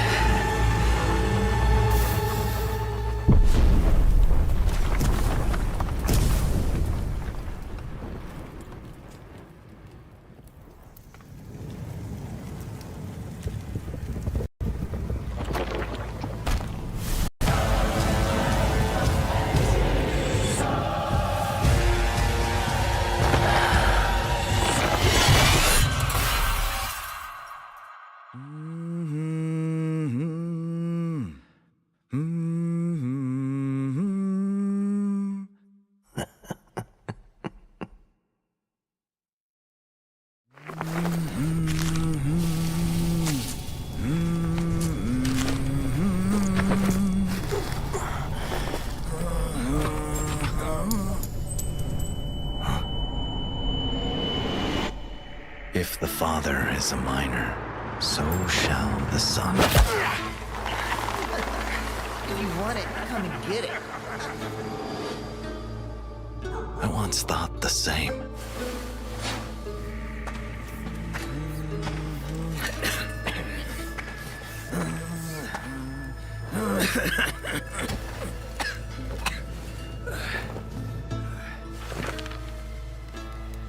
Kind child, please, not abandon me. No! Damn it! You hypocrite! Greed is the bait that drives the blind devotion of the foolish. Arrogance is original sin. And how dare you covet the demon's service? When lava flowed through the heart, I heard an ancient pulse. It is calling out to me.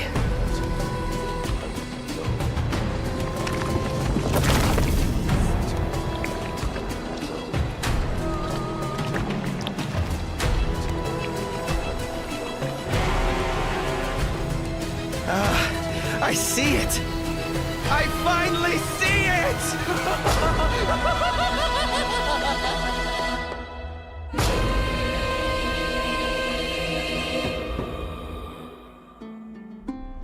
Yet the eyes that gaze upon this are more than one sect.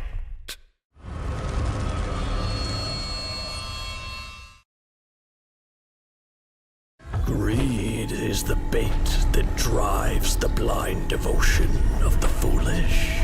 Arrogance is original sin. And how dare you covet the demon's service? When lava flowed through the heart, I heard an ancient pulse. It is calling out to me.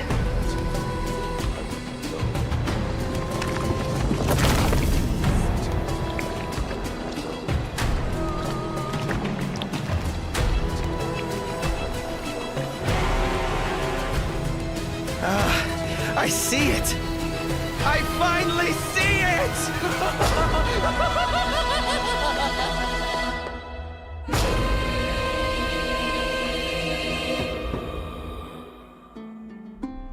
Yet the eyes that gaze upon this are more than one sect.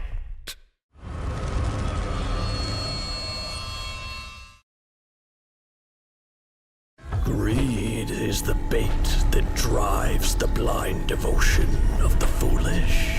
Arrogance is original sin. And how dare you covet the demon's service? When lava flowed through the heart, I heard an ancient pulse. It is calling out to me.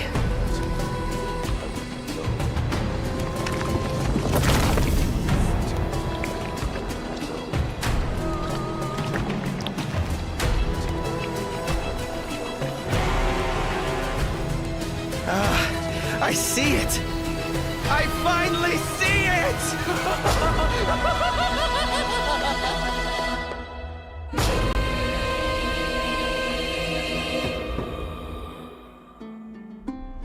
Yet the eyes that gaze upon this are more than one sect.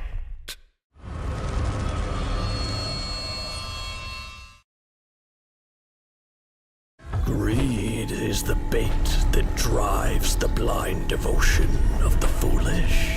Arrogance is original sin. And how dare you covet the demon's service?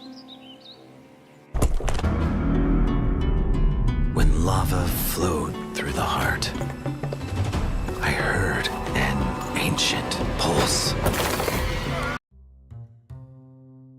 Yeah. Hello everyone. Hello everyone. Hey guys. So I would like to say some shout out for people in the chat. Yep. Hello Eki Di Surya. Hello Jade Pierre, Janice Cam, Nithif Susan, NDZR. I think NDZR is... Yeah, NDCR is from ASG who came to say hi because they're not playing. Yeah. Wait, hold on. Hello the Tartaros. Cell. Sorry, Cell. And then Yaniko, and also First Soldier Gaming again. I mistake your name because First Soldier Gaming and First Officer have the first as in common, so it was easy to just pronounce. And also because I was thinking about you, so yeah. Yep, so anyways, we're gonna be heading into the BP screen. So we're currently onto the 4th round. And wait. Please tell me that... Oh, the OBS lagged and for a second I thought we weren't on mute. Oh no. Anyways, we're heading into the BO4, so... Yeah. Yep, this time Hoshan is still going to be hunting and the Munich River Park has been chosen by ASG's... Yes, it's chosen by ASG and currently they are ahead, so should they win the 4th round, things would be over right here and now. So we are going to be seeing the first two bands being the Seer and the up here, Priestess and the Seer, which at this point I can only just say you know what it is. Because they get banned all the time. What, Dream Witch? No, Seer and Priestess. Oh, so you can see what Hunter is already? Yeah, no, I mean because Seer and Priestess get banned all the time. Ah. So it's like, you know, I don't need to explain it because... Yeah. Lamar. I see.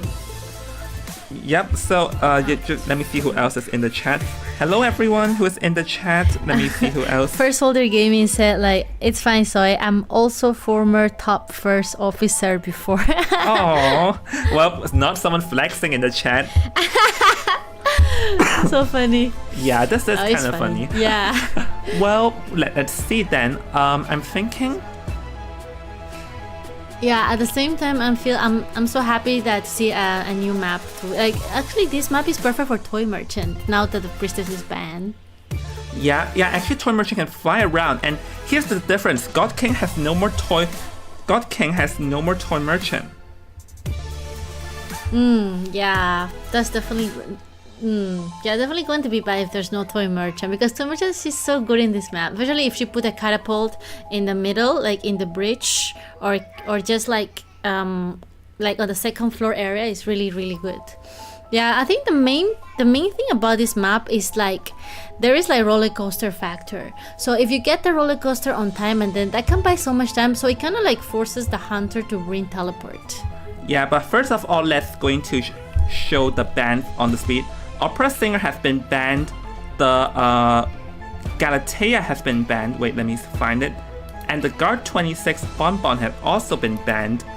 But it's actually interesting that the Chip Hunters were banned considering the Seer is also banned. And also the thing is that Galatea is not good at this map at all. Yeah, how about Nayat? Nayat possible. Actually, Nayat is decent in this map. Yeah, how about Hermit? Hermit's also possible, and actually both Hermit and Nightwatch. To be honest, I think Nightwatch will be a little bit more viable because, like you said, we just saw how Hermit got countered in the last games. Like, I think at this point, survivors already like learned how to counter the Hunter too. So it'll be either way, like Hermit or Nightwatch. I think at this current meta. And also such a big map like this. It's very open space. So I think I'm leaning more towards the Nightwatch. Yeah, Nightwatch is possible. First of all, the two hunters we've seen from Hushin in BO2 and 3, namely the Hermit and the Nightwatch is still out. And I think Nightwatch may be better because Hermit can give themselves a bit of a hassle. And Night is also possible here. Night possible, and Hermit is also strong in this map, so all three of those hunters are possible, and I'm wondering why did ASG ban the Galatea and Bonbon, seeing they are both not good at this map at all. Yep. I think like they probably know that Hushin is really good in this hunter, so maybe they're just, it's a respect ban. Yeah. Maybe they know that Hushin was like a previous like S batch Galata, or like he probably, they also, because you have to know like they always often see each other during rank, so they probably know exactly what he plays more. So I think like it's also like a respect band. They know like Hushin is really good at Bonbon and Sculpture, so maybe that's why. Because look, if they banned his main like hunters, then he only got to play with like Nightwatch or Hermit, but I don't think he will take a Hermit though. Hermit is actually just way too risky at this point. I mean, Hermit is a bit of a risky situation because his own sheer damage can work against him for escape endgame. I think it depends on what GK's plan is, because they are behind. They can choose to try and instantly like win back the points now, or they can choose to just play it slow, like, and try and drag this to the 5th round. Yeah, imagine that. But actually, like, I think Geisha will be nice too. Wait, do you think Geisha is viable in Hushin? Like Hushin plays Geisha? I am not too certain, but I would think that I'm not too certain. Maybe it's a possible, but 4 definitely is gonna give them a hard time. And actually ASG can safely pick the 4 now, considering that from now the permabands do no longer add in BO4 onwards, so they can safely pick it out now. Yeah, I mean, Forward and Acrobat, such a strong characters in this map. Yeah, the fact that there's no anti too, it kind of like damages, but they have luckily they have a forwarder. That will definitely make up for the anti ban. Yeah, I'm thinking like if it's a forward, then Geisha is not favorable. I'm thinking what else is possible. Like Hermit is possible. Maybe bring a decoder. Maybe Prisoner will work quite nicely. Such a big map. Oh, but never mind. We're going to be seeing the pick here. It's going to be the Coordinator. Ooh, a stunner. Yeah, another gun. But I wonder what is ASG planning. Like they're double stunners, but this does open the door for Hushin to bring like an excitement, depending on what hunter he's gonna go with. Yeah. Also, like there's no decoder, so I think like they probably are gonna rely on the Acrobat to do all the decoding. Or maybe they want to.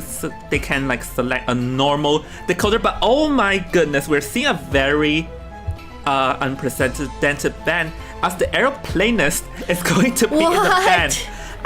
If GK wins the match today, I definitely need to ask what was the thought process, because we don't see aeroplanists every day, and the fact that it's going to be banned now, I think this means that they know something. Or Hushin does not want to see a survivor with fast moving abilities, because the aeroplanist can like make free bursts and run across very fast. But we are going to be seeing the Prospector, but this completely opens the door for her excitement. And I think Wax Artist is possible here, just because Wax is not afraid of multiple stunners. Yeah, I think a good hunter to counter the stunners is Wax, definitely, and such a open map like Moonlit. Like there's not many walls, there's not many places to hide. Yeah. There are just so many little places so you can just work around. So they're opening a big opportunity for the Hushin's Wax Artist to come out.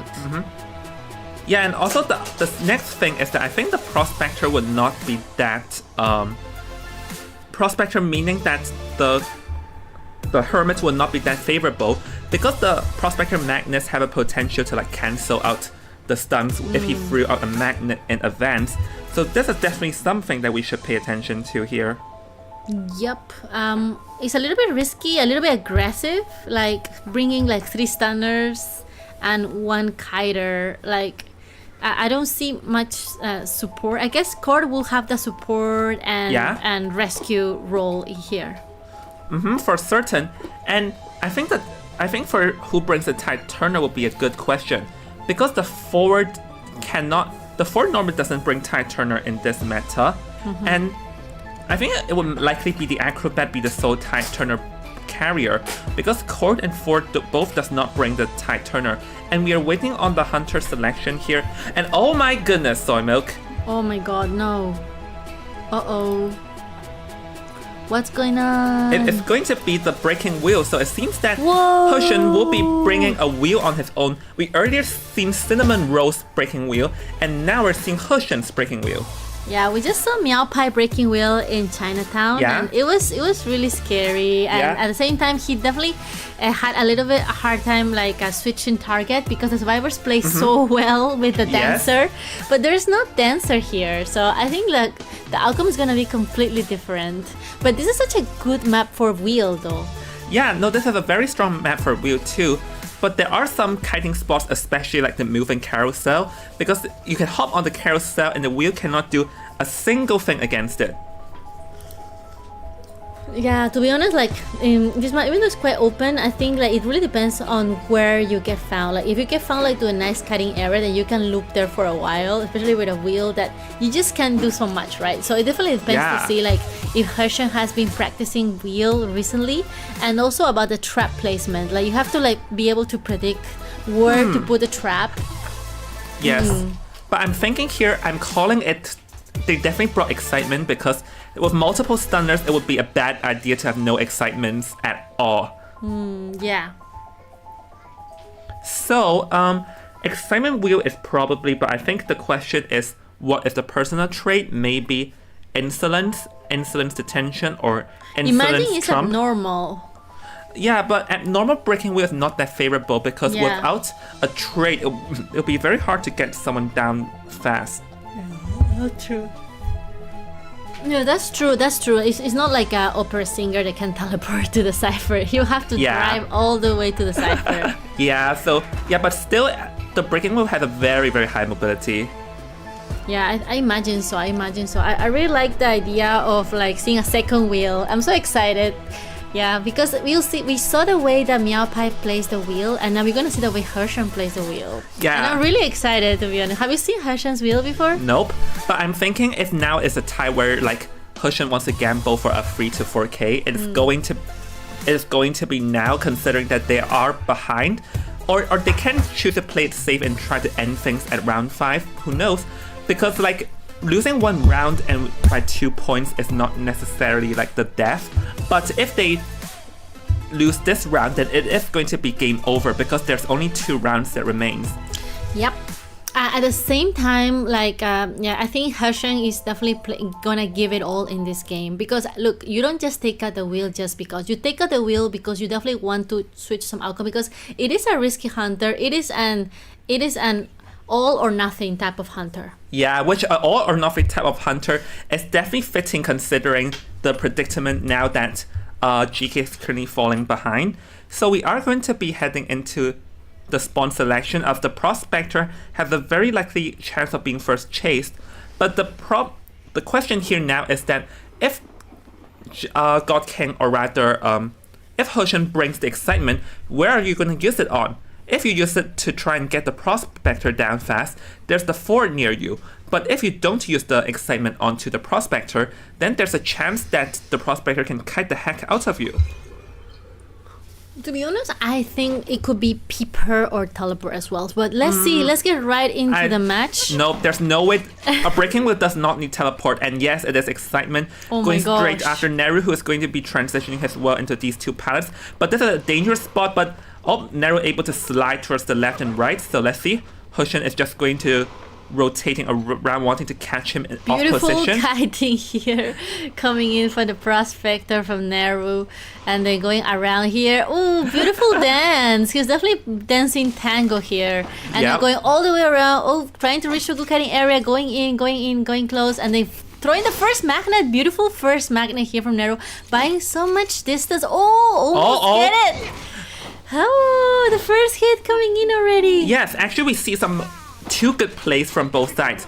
First, Neru purposely ran closer to the locker so he can get the speed boost the Prospector has. Then Hershan instantly switching back into human form to get like the hit, or rather like get the hit on the Prospector in like open ground.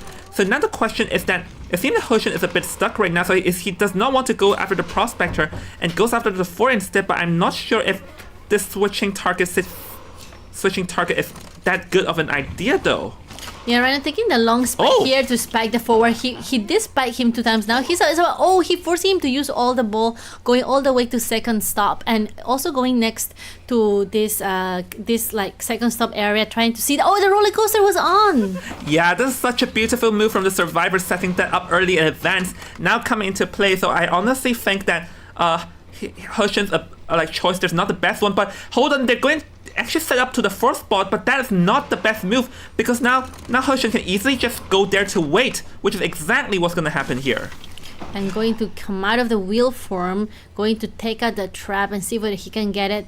There's still excitement on point, so there is no blink here. He just has to switch, try to take hit on that one and swiftly change to blink. Yeah, that's a pretty needed decisive move because at that point, if we do not get the 4 down fast, this would have been a guaranteed for like a format endgame.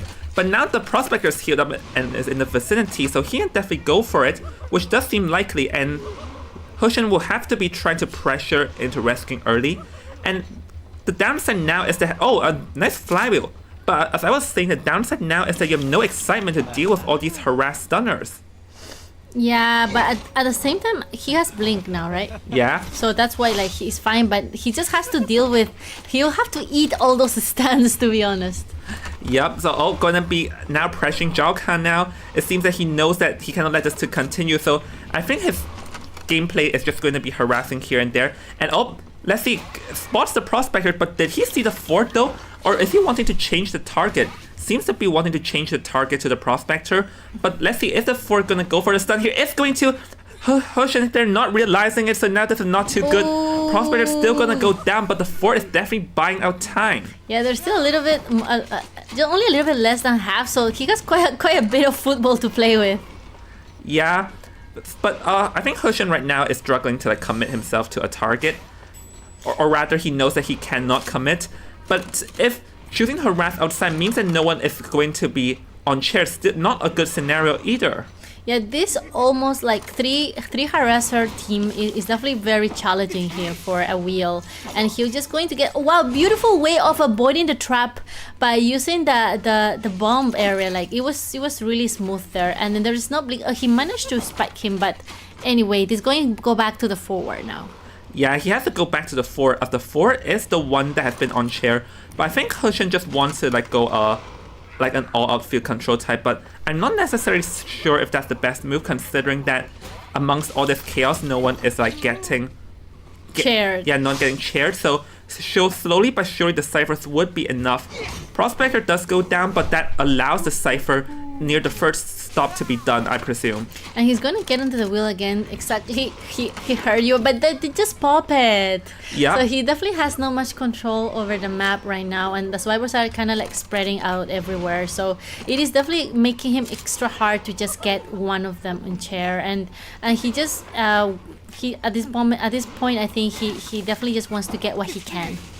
Yeah, Coordinator missing the flywheel effect, but she does have a flare gun, and not being rushed to use it, as she would not go down in one hit. Oh yes, her flywheel effect actually did not miss. But anyways, back into the game, Hushin seems to be just struggling to commit himself to a target, as amongst his plan to like go all out field control, no one has been chaired. So far, the 4 is the only one that's being chaired once. And this allows the cipher to be done, because we can see the Prospector and the Acrobat are decoding the cipher together, which Hushin is about to bust them on. Yeah, at the same time, they're gonna try to force that cipher there, and there's another cipher there to control. So it's like a nanny with many kids trying to control them, and that is just so hard. I feel Hushin right now, like the pressure he must be feeling, and he's definitely trying to do his best, but the survivors are definitely outplaying him in this match. Yeah, it seems that there are just way too many things to do. I think the one good news is that, I was about to say the one good news is that everyone is in half health, so that means makes the rescue. But his choice to choose to go and harass the cipher means that they can choose to instantly pop it. And I think that's what exactly that's their plan. Yeah, that's a game plan. And there is no detention, as I see. So it's a no detention wheel, which is totally fine too. Like, he doesn't need it. But look at the going immediately into wheel front to avoid the harassing. I think right now Hushin just has to do whatever he takes to get the one man elimination, or else this will not work. And hold on, Zhao Kan is the one being chased, but Zhao Kan is also pretty close towards the dungeon. Let's see, goes for the swing. Ooh. And yep, not being able to get the spike, so that he cannot just do the snap, he must get a blank attack. And Zhao Kan still has items to work with, but we can see a Prospector is here to harass him, so the Prospector won't go down one hit, but the Prospector ends up cancelling the attack recovery, so now he is also in danger too.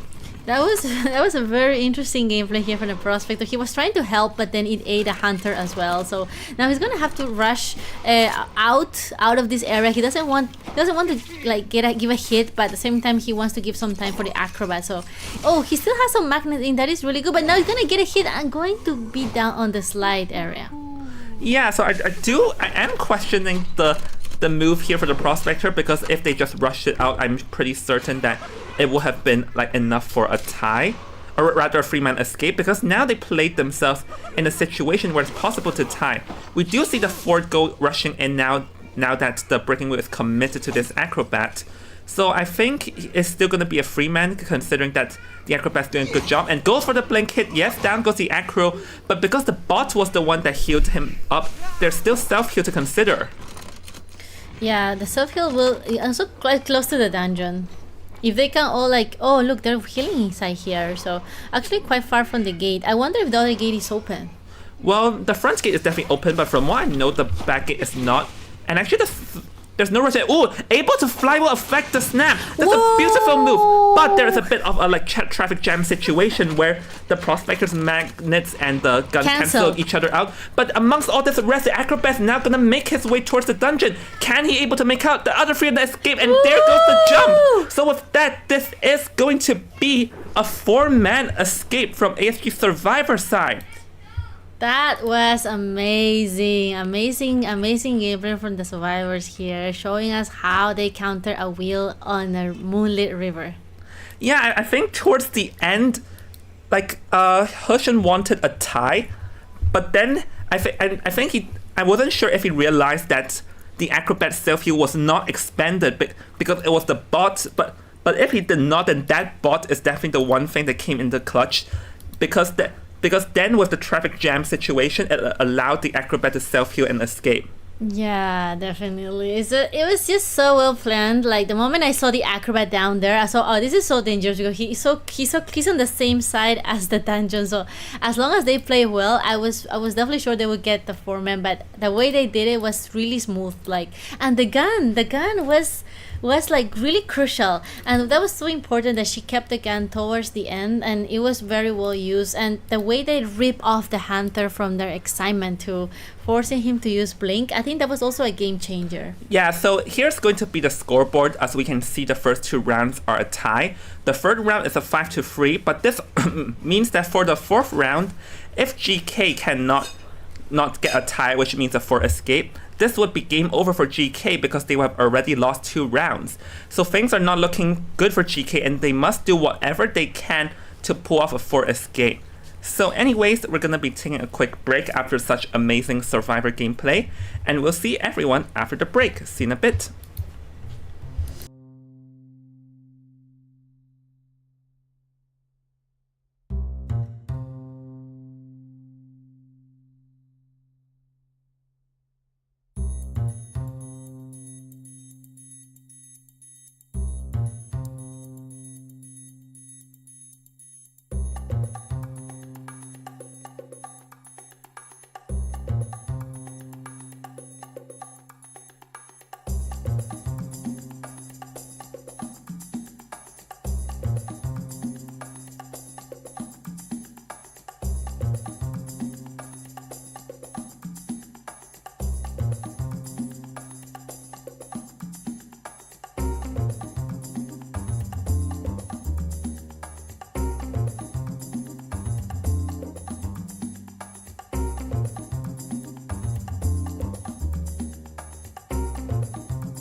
Is the bait that drives. Let's see, who is our new October Queen? Here's my chance, take on it, 'cause it's calling out to me. Where have you gone, my naughty kitty?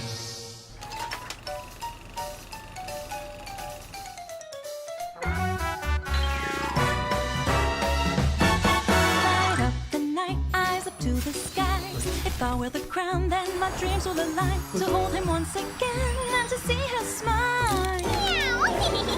But the crown is mine! Wow, wow, wow, wow. Time to live it up, the night has only begun. Better catch that kitty by the time mysterious time.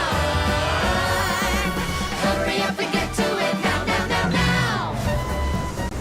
All right, enough with the games. The people are ready. The crown awaits. And the crown chooses its queen. Father and daughter unite with glee. Raising the dead was just a bait, you see. For a hopeful heart is the sweetest prey. around the story goes. Where it ends, no one knows. Meow. Let's see, who is our new October Queen? Here's my chance, take on it, cause it's calling out to me.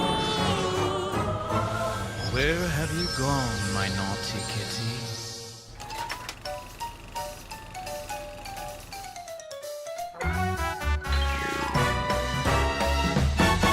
Light up the night, eyes up to the skies. If I wear the crown, then my dreams will align. To hold him once again and to see her smile. Meow. But the crown is mine. Wow, wow, wow, wow. Time to live it up, the night has only begun. Better catch that kitty by the time mysterious time. Hurry up and get to it now, now, now, now. All right, enough with the games. The people are ready. The crown awaits. The crown! And the crown chooses its queen. Father and daughter unite with glee. Raising the dead was just a bait, you see. For a hopeful heart is the sweetest prey. Round and round the story goes. Where it ends, no one knows. Meow. Let's see, who is our new October Queen? Here's my chance, take on it, cause it's calling out to me. Where have you gone, my naughty kitty?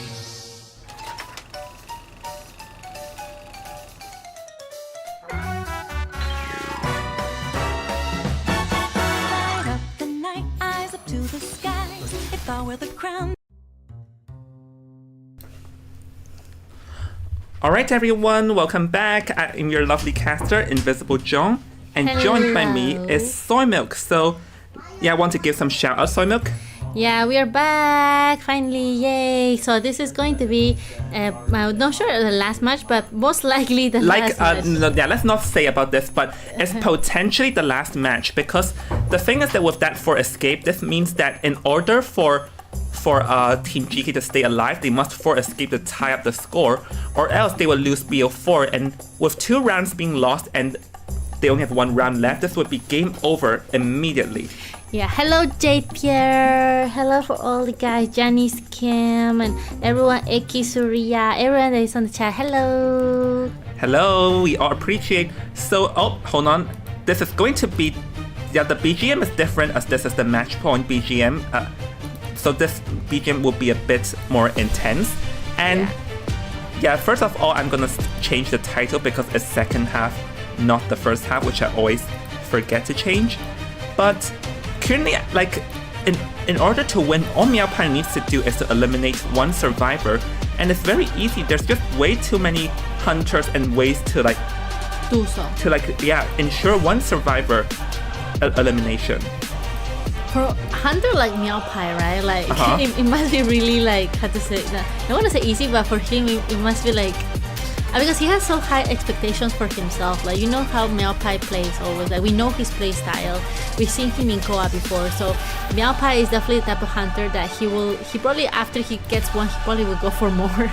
Yeah, but I think here like, if there's a time to play it safe without any dream, it's now, because that's the only thing needed to get the win. As the Priestess and the Mercenary will be the first 3 or the first 2 being banned, just because I think Meow Pie let out the Seer for a reason. It's because first of all, the Mercenary has a possibility to like body block endgame for everyone to escape, and Priestess portals can also like do a miracle endgame. And comparingly, Seer is very good for a games you need free escape, but for 4 escape there might still be a bit of a hassle. Yeah, how about Embalmer? Oh, Embalmer, yeah, Embalmer can actually be selected from GK as there's a possibility for the coffins to achieve a miracle. But first of all, let's get rid of the 3 hunters being banned. It's the Opera Singer, the Wax Artist, and also the Bloody Queen. And we can also see that the breaking wheel has been let out, because breaking wheel is very good for games you need a 4K with, but it's also has a potential of being 4-man escape. Yeah. So I think this is why we've seen the wheel being let out, as the Fort and the Prospector are the first two being selected, because now is the time for you to go all out and have like a full fighter team comp. Yeah, guys, for the ones who just came and joined us for this match, the score is ASG is leading, right? Yep, ASG is ahead, and if the Hunter gets 1-man elimination, it'll be over, because then they will have won both the third and the fourth round, Soy Milk. Yeah, definitely going to. GK need perfect escape to proceed the last round. Yep, exactly.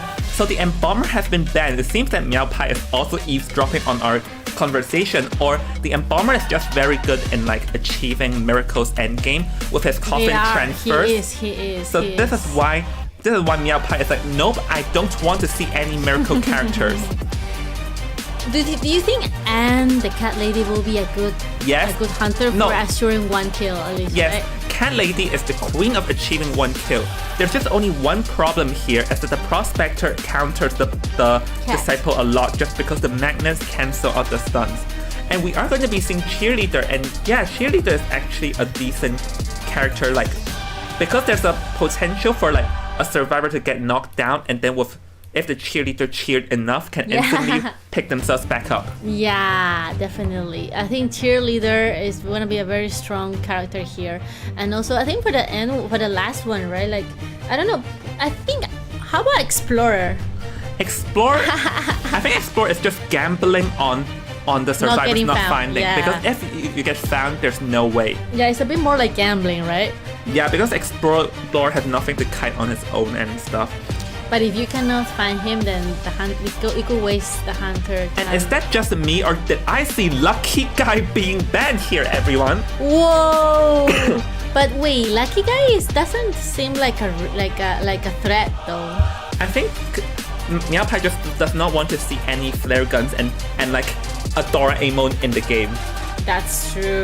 Like if he lets it out, then there is a potential the Lucky Guy can be Doraemon. He will first bring like a gun, then a remote control, then anything he wants. So yeah, that could be quite scary. So I can see, but I do wonder what are we gonna be seeing here now, because we don't see any Embomber or Lucky Guy. So in order for escape, GK definitely needs like a Miracle character. Character. So I'm thinking what else, because they have to go a full-on support. Maybe a Weeping Clown is possible just because he can support. Yeah, this is not the last match, but I mean we're talking about like how kind of relatively easy it is for Meow Pie, for the hunter to just get 1 survivor, because he literally just needs to get 1. Yeah, this is not the last match, but this is a potentially the last match. Because if a 4 escape happens, then the game will continue to be round 5. But if this does not happen, then this will be the last round. So it's a potential, not a must. Yeah. Oh, entomologist. Yeah, entomologist bees can be used to harass, but I think the thing is that the hunter can choose to target this Ento and expand out her beast endgame, but then you can rely on the Fort and the Prospector for the support. So yeah, I think like the Ento is gonna be the main target, because she's kind of like the easiest one to bring down the beginning, or the Prospector. But I don't think either the Cheerleader or the Forward will be the ideal target to get down first. So it's definitely either the Pros or the Ento. Yeah, definitely either the Pros or the Ento here. But I think the Ento may be better just because Pros magnets never run out. Or maybe, no, changing the Pros and making sure there's no magnets endgame may work too. But I'm seeing a potential for the survivors to all support each other a lot.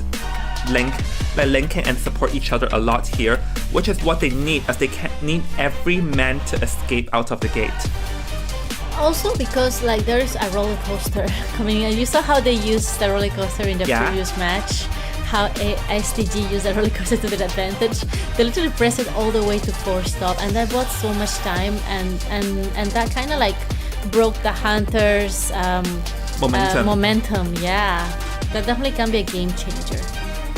Yeah, Yeah, I can see that, but I think the Ento and the Prospector will be key of this game just because they might get chased. And the cheerleader is possible depending on what Cinnamon Roll or Meow Pie is going to bring to the table.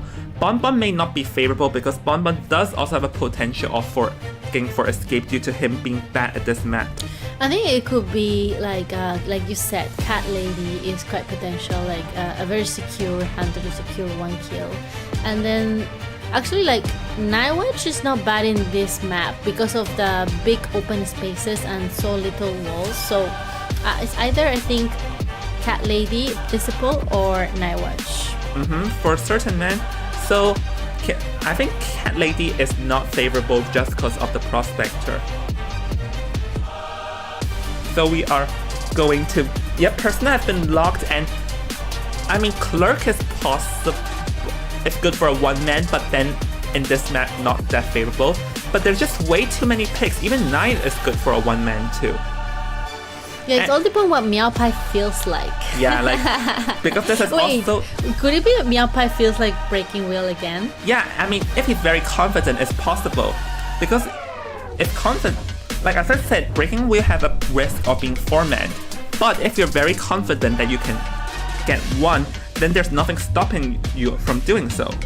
Yeah, definitely. Like I think like we just saw a Breaking Wheel in this match, so we might see a 3rd Breaking Wheel if Meow Pie feels like, and he could show us like this is how I play my Breaking Wheel, and also a different play style, because you know, even though the hunter is the same, the way the hunter mains play is totally different. So we could be seeing a mirror match compared to the one before, and see how does Meow Pie handle Breaking Wheel in Moonlit.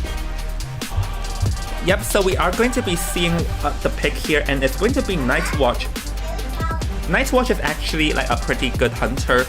He can choose a target 1, but there is also like a potential to get one man, like 4-man escape, because we did see that happen in IVL.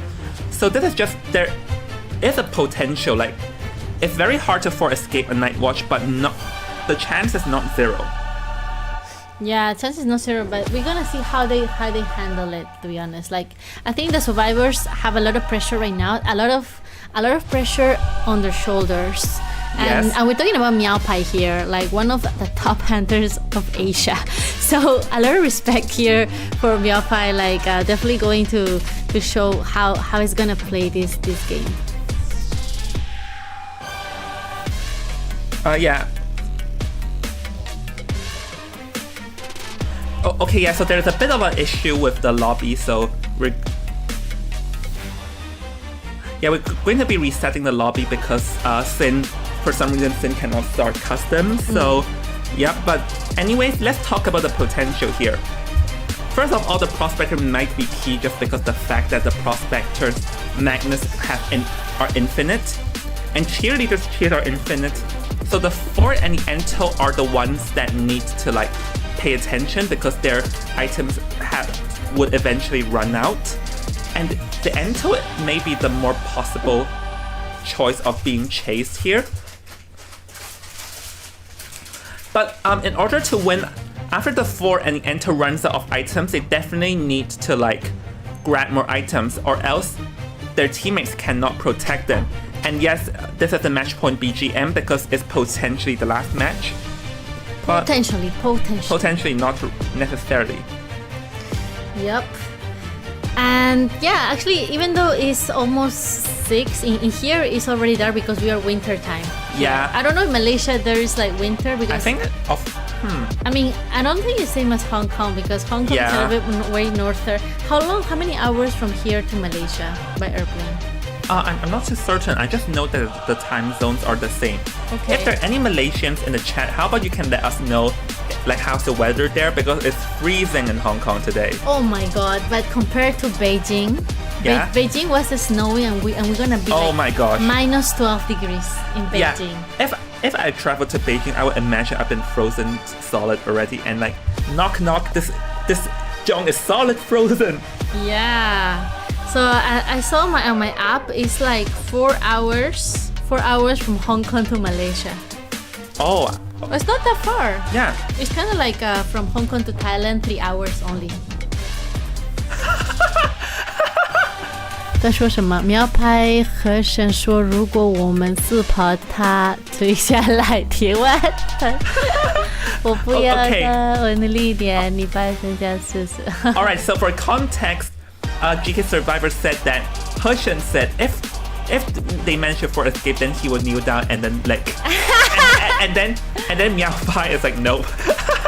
And then the survivors like this will be a bloody match, and I think us staff can agree on. Us audience can agree this will be a bloody match due to the must for escape. Yeah, it's so cool. Yeah. Wait, let me answer this one. They say like the weather in Malaysia right now is 24 degrees. Oh, Malaysia. Oh, It's 24 only. it's pretty warm. Yeah, I think in Hong Kong right now we are 13 degrees. I see. We are 13 degrees right now, which is quite cold compared to Malaysia, but still not yet as like cold that you can. I think you can bear with it. Yeah. Oh, tonight it's gonna get 9 degrees in Hong Kong. GG's. Freezing like Yeah. Iceland. Yay. Anyways, we're going to be heading to the potentially last match, and if this is a bloody match, I would like to see. Yay! Let's go. I'm really looking forward to see how the survivors will fight. Will fight Meow Pie. Oh yeah, sorry about the background noise. And anyways, yeah, this is the potentially last match that is going to be bloody, and I am excited to see what is going to happen, but I just can see everyone throwing themselves into the mix here. And I won't be surprised if there are like people with no time or rather no borrowed time. No borrow time. Because this is like possible in this meta, especially in like all or nothing games. But let's switch into the end game, which is potentially the last one. It's gonna be the live show of like survival. To be honest, everyone's gonna try to survive. Nobody's gonna try to get. It's 4-man or no man. Yep, it's 4-man or no man. We are going to be seeing the standard spawn here. And for Night Watch, I'm thinking who is the best chase? Cheerleader. I think it's going to be the Prospector. Like we said before, yeah, Prospector. Prospector's one weakness is his early game, and Night Watch is like acceptable in chasing a Prospector. I think as soon as he gets rid of the Prospector, for him he's gonna be fine. Like he just wants to get rid of the most annoying one. Yeah, and the upside of this is that because he chases the Prospector, which means that the Ento and the Fort will be supporting, but the Ento's bugs and the Fort's football would eventually run out. Yeah, that's definitely like I think like going to the Prospector is the safest bet for him, because he has that he's the only one that can definitely annoy him all the way to the end. Yep, so gonna approaching now, everything hinges on this, as this is the potentially last match. If only one man gets eliminated, it's game over. So it's all going to be dependent on GKs. Yeah, let's see the first kite here coming in. Like, is a very good area for looping the hunter. There's still already one magnet on him. The first magnet has been dropped. Yep. Meow Pie got a bit stuck.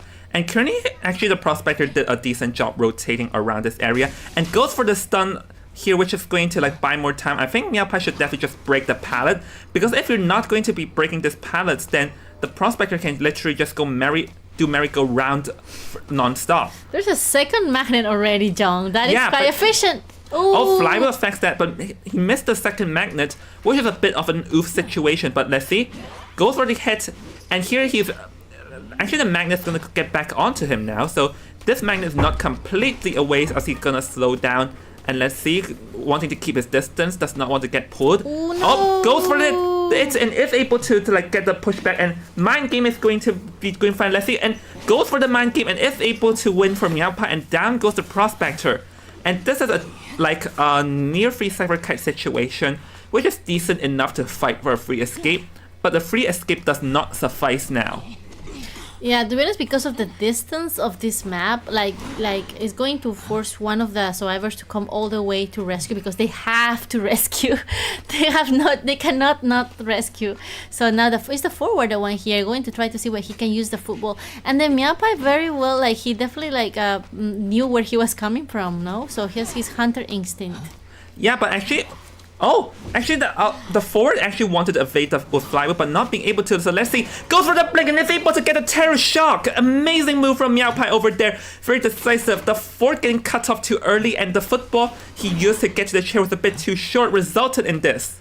Yeah, Meowpai perfectly predicted the move, and then he saved the blink right for doing the terror shock. That was so well calculated. But then someone else is coming here, some other family member here coming in to rescue the prospector, because like I said, they have to rescue. Yeah, but can they though? Because there's literally like someone with balloon. The bees are gonna come into play here to making sure that the cheerleader can pull off the prospector. But let's see, goes for the swing and is able to swing for the cheerleader. So with the team effort, they are going to be managing to pull off this rescue. But now the prospector must stay alive. And let's see, this one will be crucial. Goes for the swing and is able to get the hit. The last effort pulling out, and now it's going to be down for the prospector. But let's see if the forward is in nearby. He can also try to harass a little bit. But once again, there is going to be stand. The prospector is free. That is really good. Bees coming into play. Whoa, pushing Meowpai all the way into the wall. Yeah, but the thing is that the forward already expended his self-heal. So now there's no one to protect this prospector should he go down. Once again, he has no magnets, so now the cheerleader must come in to try and block, but they are a bit apart from each other. But cheerleader's burst is gonna come into work to help the prospector to stay alive.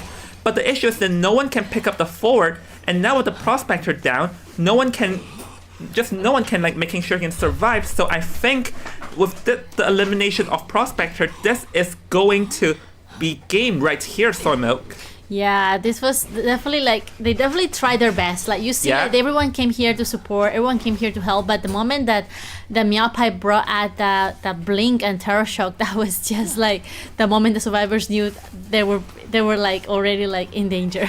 Yeah, we can see Cinnamon there tip dancing like, as a celebration that they win. So yeah, the cheerleader is also around, just everyone in their family are being around as it's over at this point, but the game is still going to be played out, so... Yeah. You're on your own, entomologist. Yep, I don't care, we lost. Oh, no.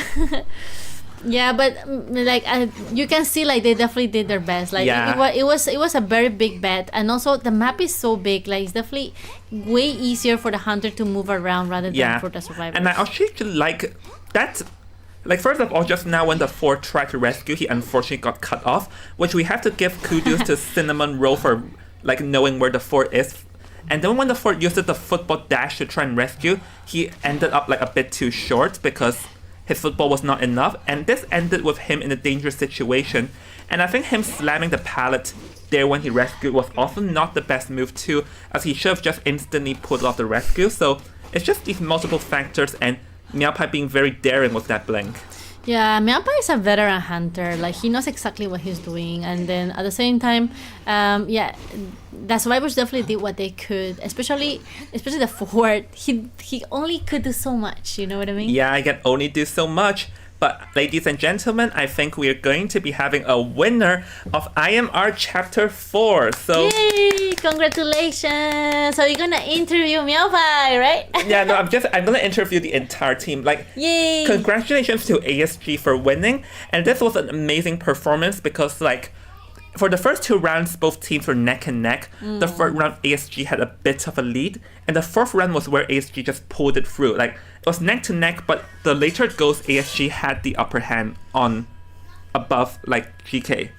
Yeah, you can see like both of the survivors had a lot of going on, and they had a lot of like pressure to deal with, and especially like survivors of SG too. So I think like at the end of the day, like we can see that the hunters and the survivors are helping each other to reach the same goal, which is like to win. And both teams did so great, John. Like both teams brought out their step of the game, and they managed to try to get a good strategy. So yeah, both teams did so good. Like things were neck and neck, and it was really just towards the end where ASG managed to like pull ahead.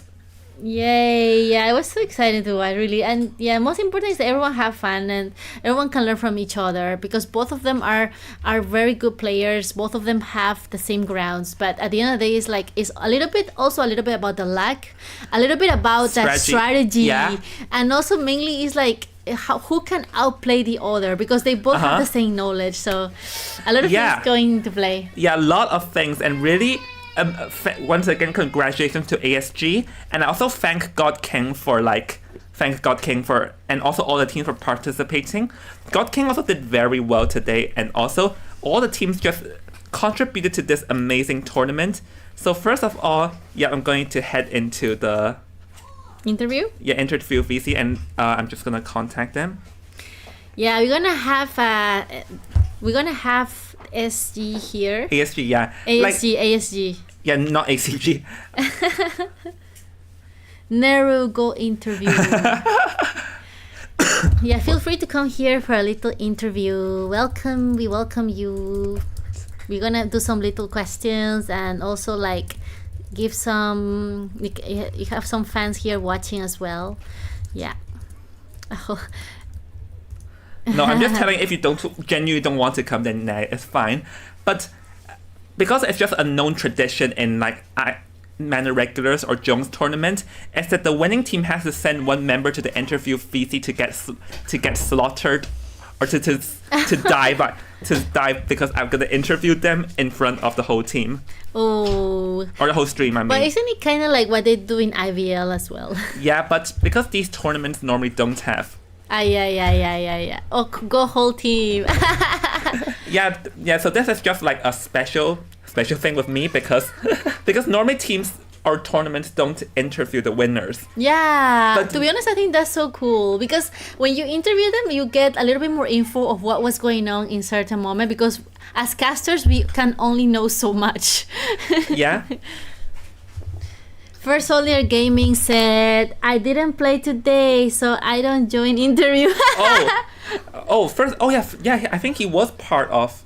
Was he? Oh, I didn't know. Hello? Hold on. Hello. Hello, 你好. 你好ครับ你好 Jom 你好 Soy. Hey, Hello. how are you guys Hello. doing? Welcome. 欢迎光临. Welcome. It's most of them from Malaysia, I think so. I'm 对 not 他 sure. 们说国语是吧？对啊，不过 if you want, you can accept the interview in any language you want, or English or Mandarin. I can both speak. Cantonese too. But they probably can Cantonese. Oh yeah, I know some Malaysia people can speak Cantonese, right? Soldier, you speak Mandarin. I think Soldier speaks Mandarin. I don't know. No. I mean, only me Vietnam. Who said that? Vietnam. Oh, Vietnam. Anyways. Soldier. Anyways, if you guys don't have a problem with English, then I'm gonna do the interview in English. Anyone from Thailand? Nero, hep Nero. สวัสดีค่ะ Not Nero from Indonesia. I'm from. We call our Apa kabar?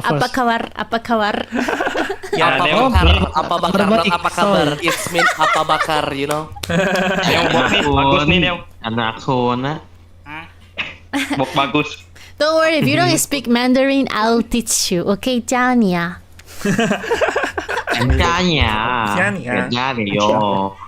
I'm fine. I'm okay. Okay. Anyways, let me first start with the obvious. So you guys just won chapter 4. How does it feel? Oh, watch out for your.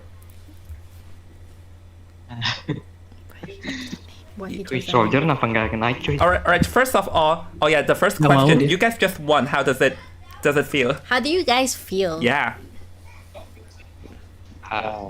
We feel good. Feeling good. Yeah, we feeling happy. Oh, Yeah. I want to ask, there's someone in the chat asking you guys, Eki Suya asking why he choosing that team name. Because my friend Michiko love people, not love. How to say it? Hard lah. How to say? I don't know English. 你可以说中文啊，啊不是 Yeah, that's Michiko say that better. ไม่ใช่วะ Yeah, you get to explain why you came up with this team name. Yeah, team name It's like Michiko just like this better. I say like that lah. Oh, Michiko likes it. Okay.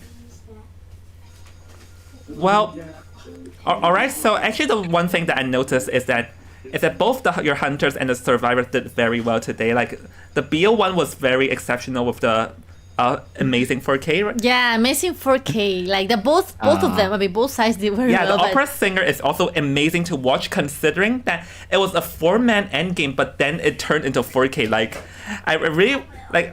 Meow Pie isn't here, or else I wanted to ask how exactly did he achieve that. Oh yeah, if Meow Pie is able, if you're there, you can answer like, oh, what? I mean, or maybe they can answer for him. Yeah, you can answer for him if you guys know what Meow Pie will answer. Can I have the answer? Yeah, sure. Go ahead. Okay. Hello guys, it's me, Soldier. Hello. Hello, Soldier. Yeah, hello. The reason our leader chose this name because he like boobs. What? Soldier, first warning. No, watermelon boba tea. Boba tea. Warning, Soldier. Second warning. Okay. It sounded funny. Michiko, you know that? So like Omachi. Our team name is like OMG, big boobs like.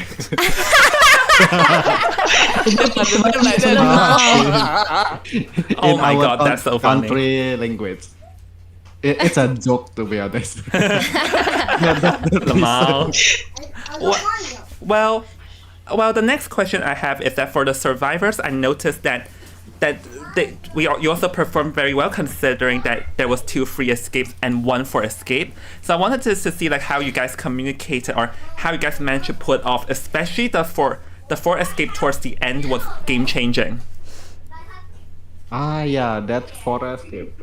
To be honest, Michiko bring a big luck there because he get a robot. Oh, yeah, bot. Yeah, that's a robot change the game. Yeah, I noticed that too because I wondered that the bot like ended up making sure that the acrobat did not expand his self heal. So I think that bot definitely played a factor in that 4 escape. Yeah. Yeah, right. That's lucky. Oh, and I also Huh? wanted to ask, like, if was there any preparations of the BP you did today? Because the BP also looked very good on my end when I was watching. We have training last night. Oh, I see. Prepared, huh? Yeah, right. We have training.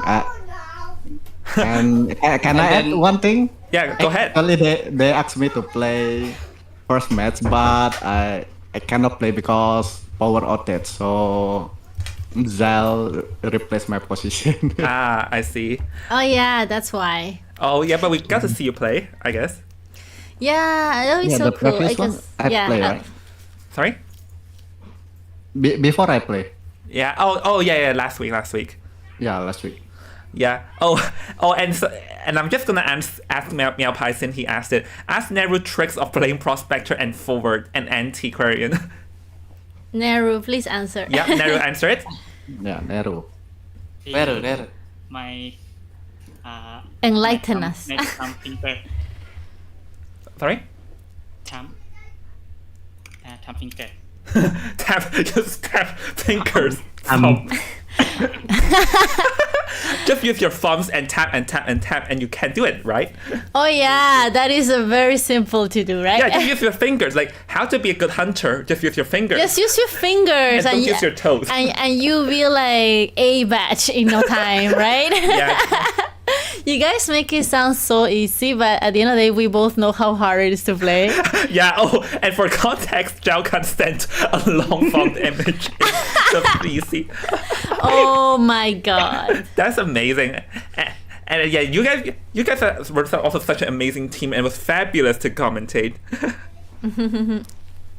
Anyways, yeah, do you have anything to ask them? Oh, I just want to say like you all play awesome, and yeah, even like the other team. I mean, I was so delighted to watch all of you playing, and I hope to see more games coming from you guys. Yep. Also from me too. Yeah. Hopefully, yeah. Thank you for joining this, and hopefully I'll see you all next chapter. It was amazing to watch such like high level gameplay. Yeah. Okay, thank you. Thank you, Thank sir. you so All right, thank you. much. Yay. All right. See you soon. Thank you. Yep. Yeah. Anyways. Keep support ASG guys. Sorry.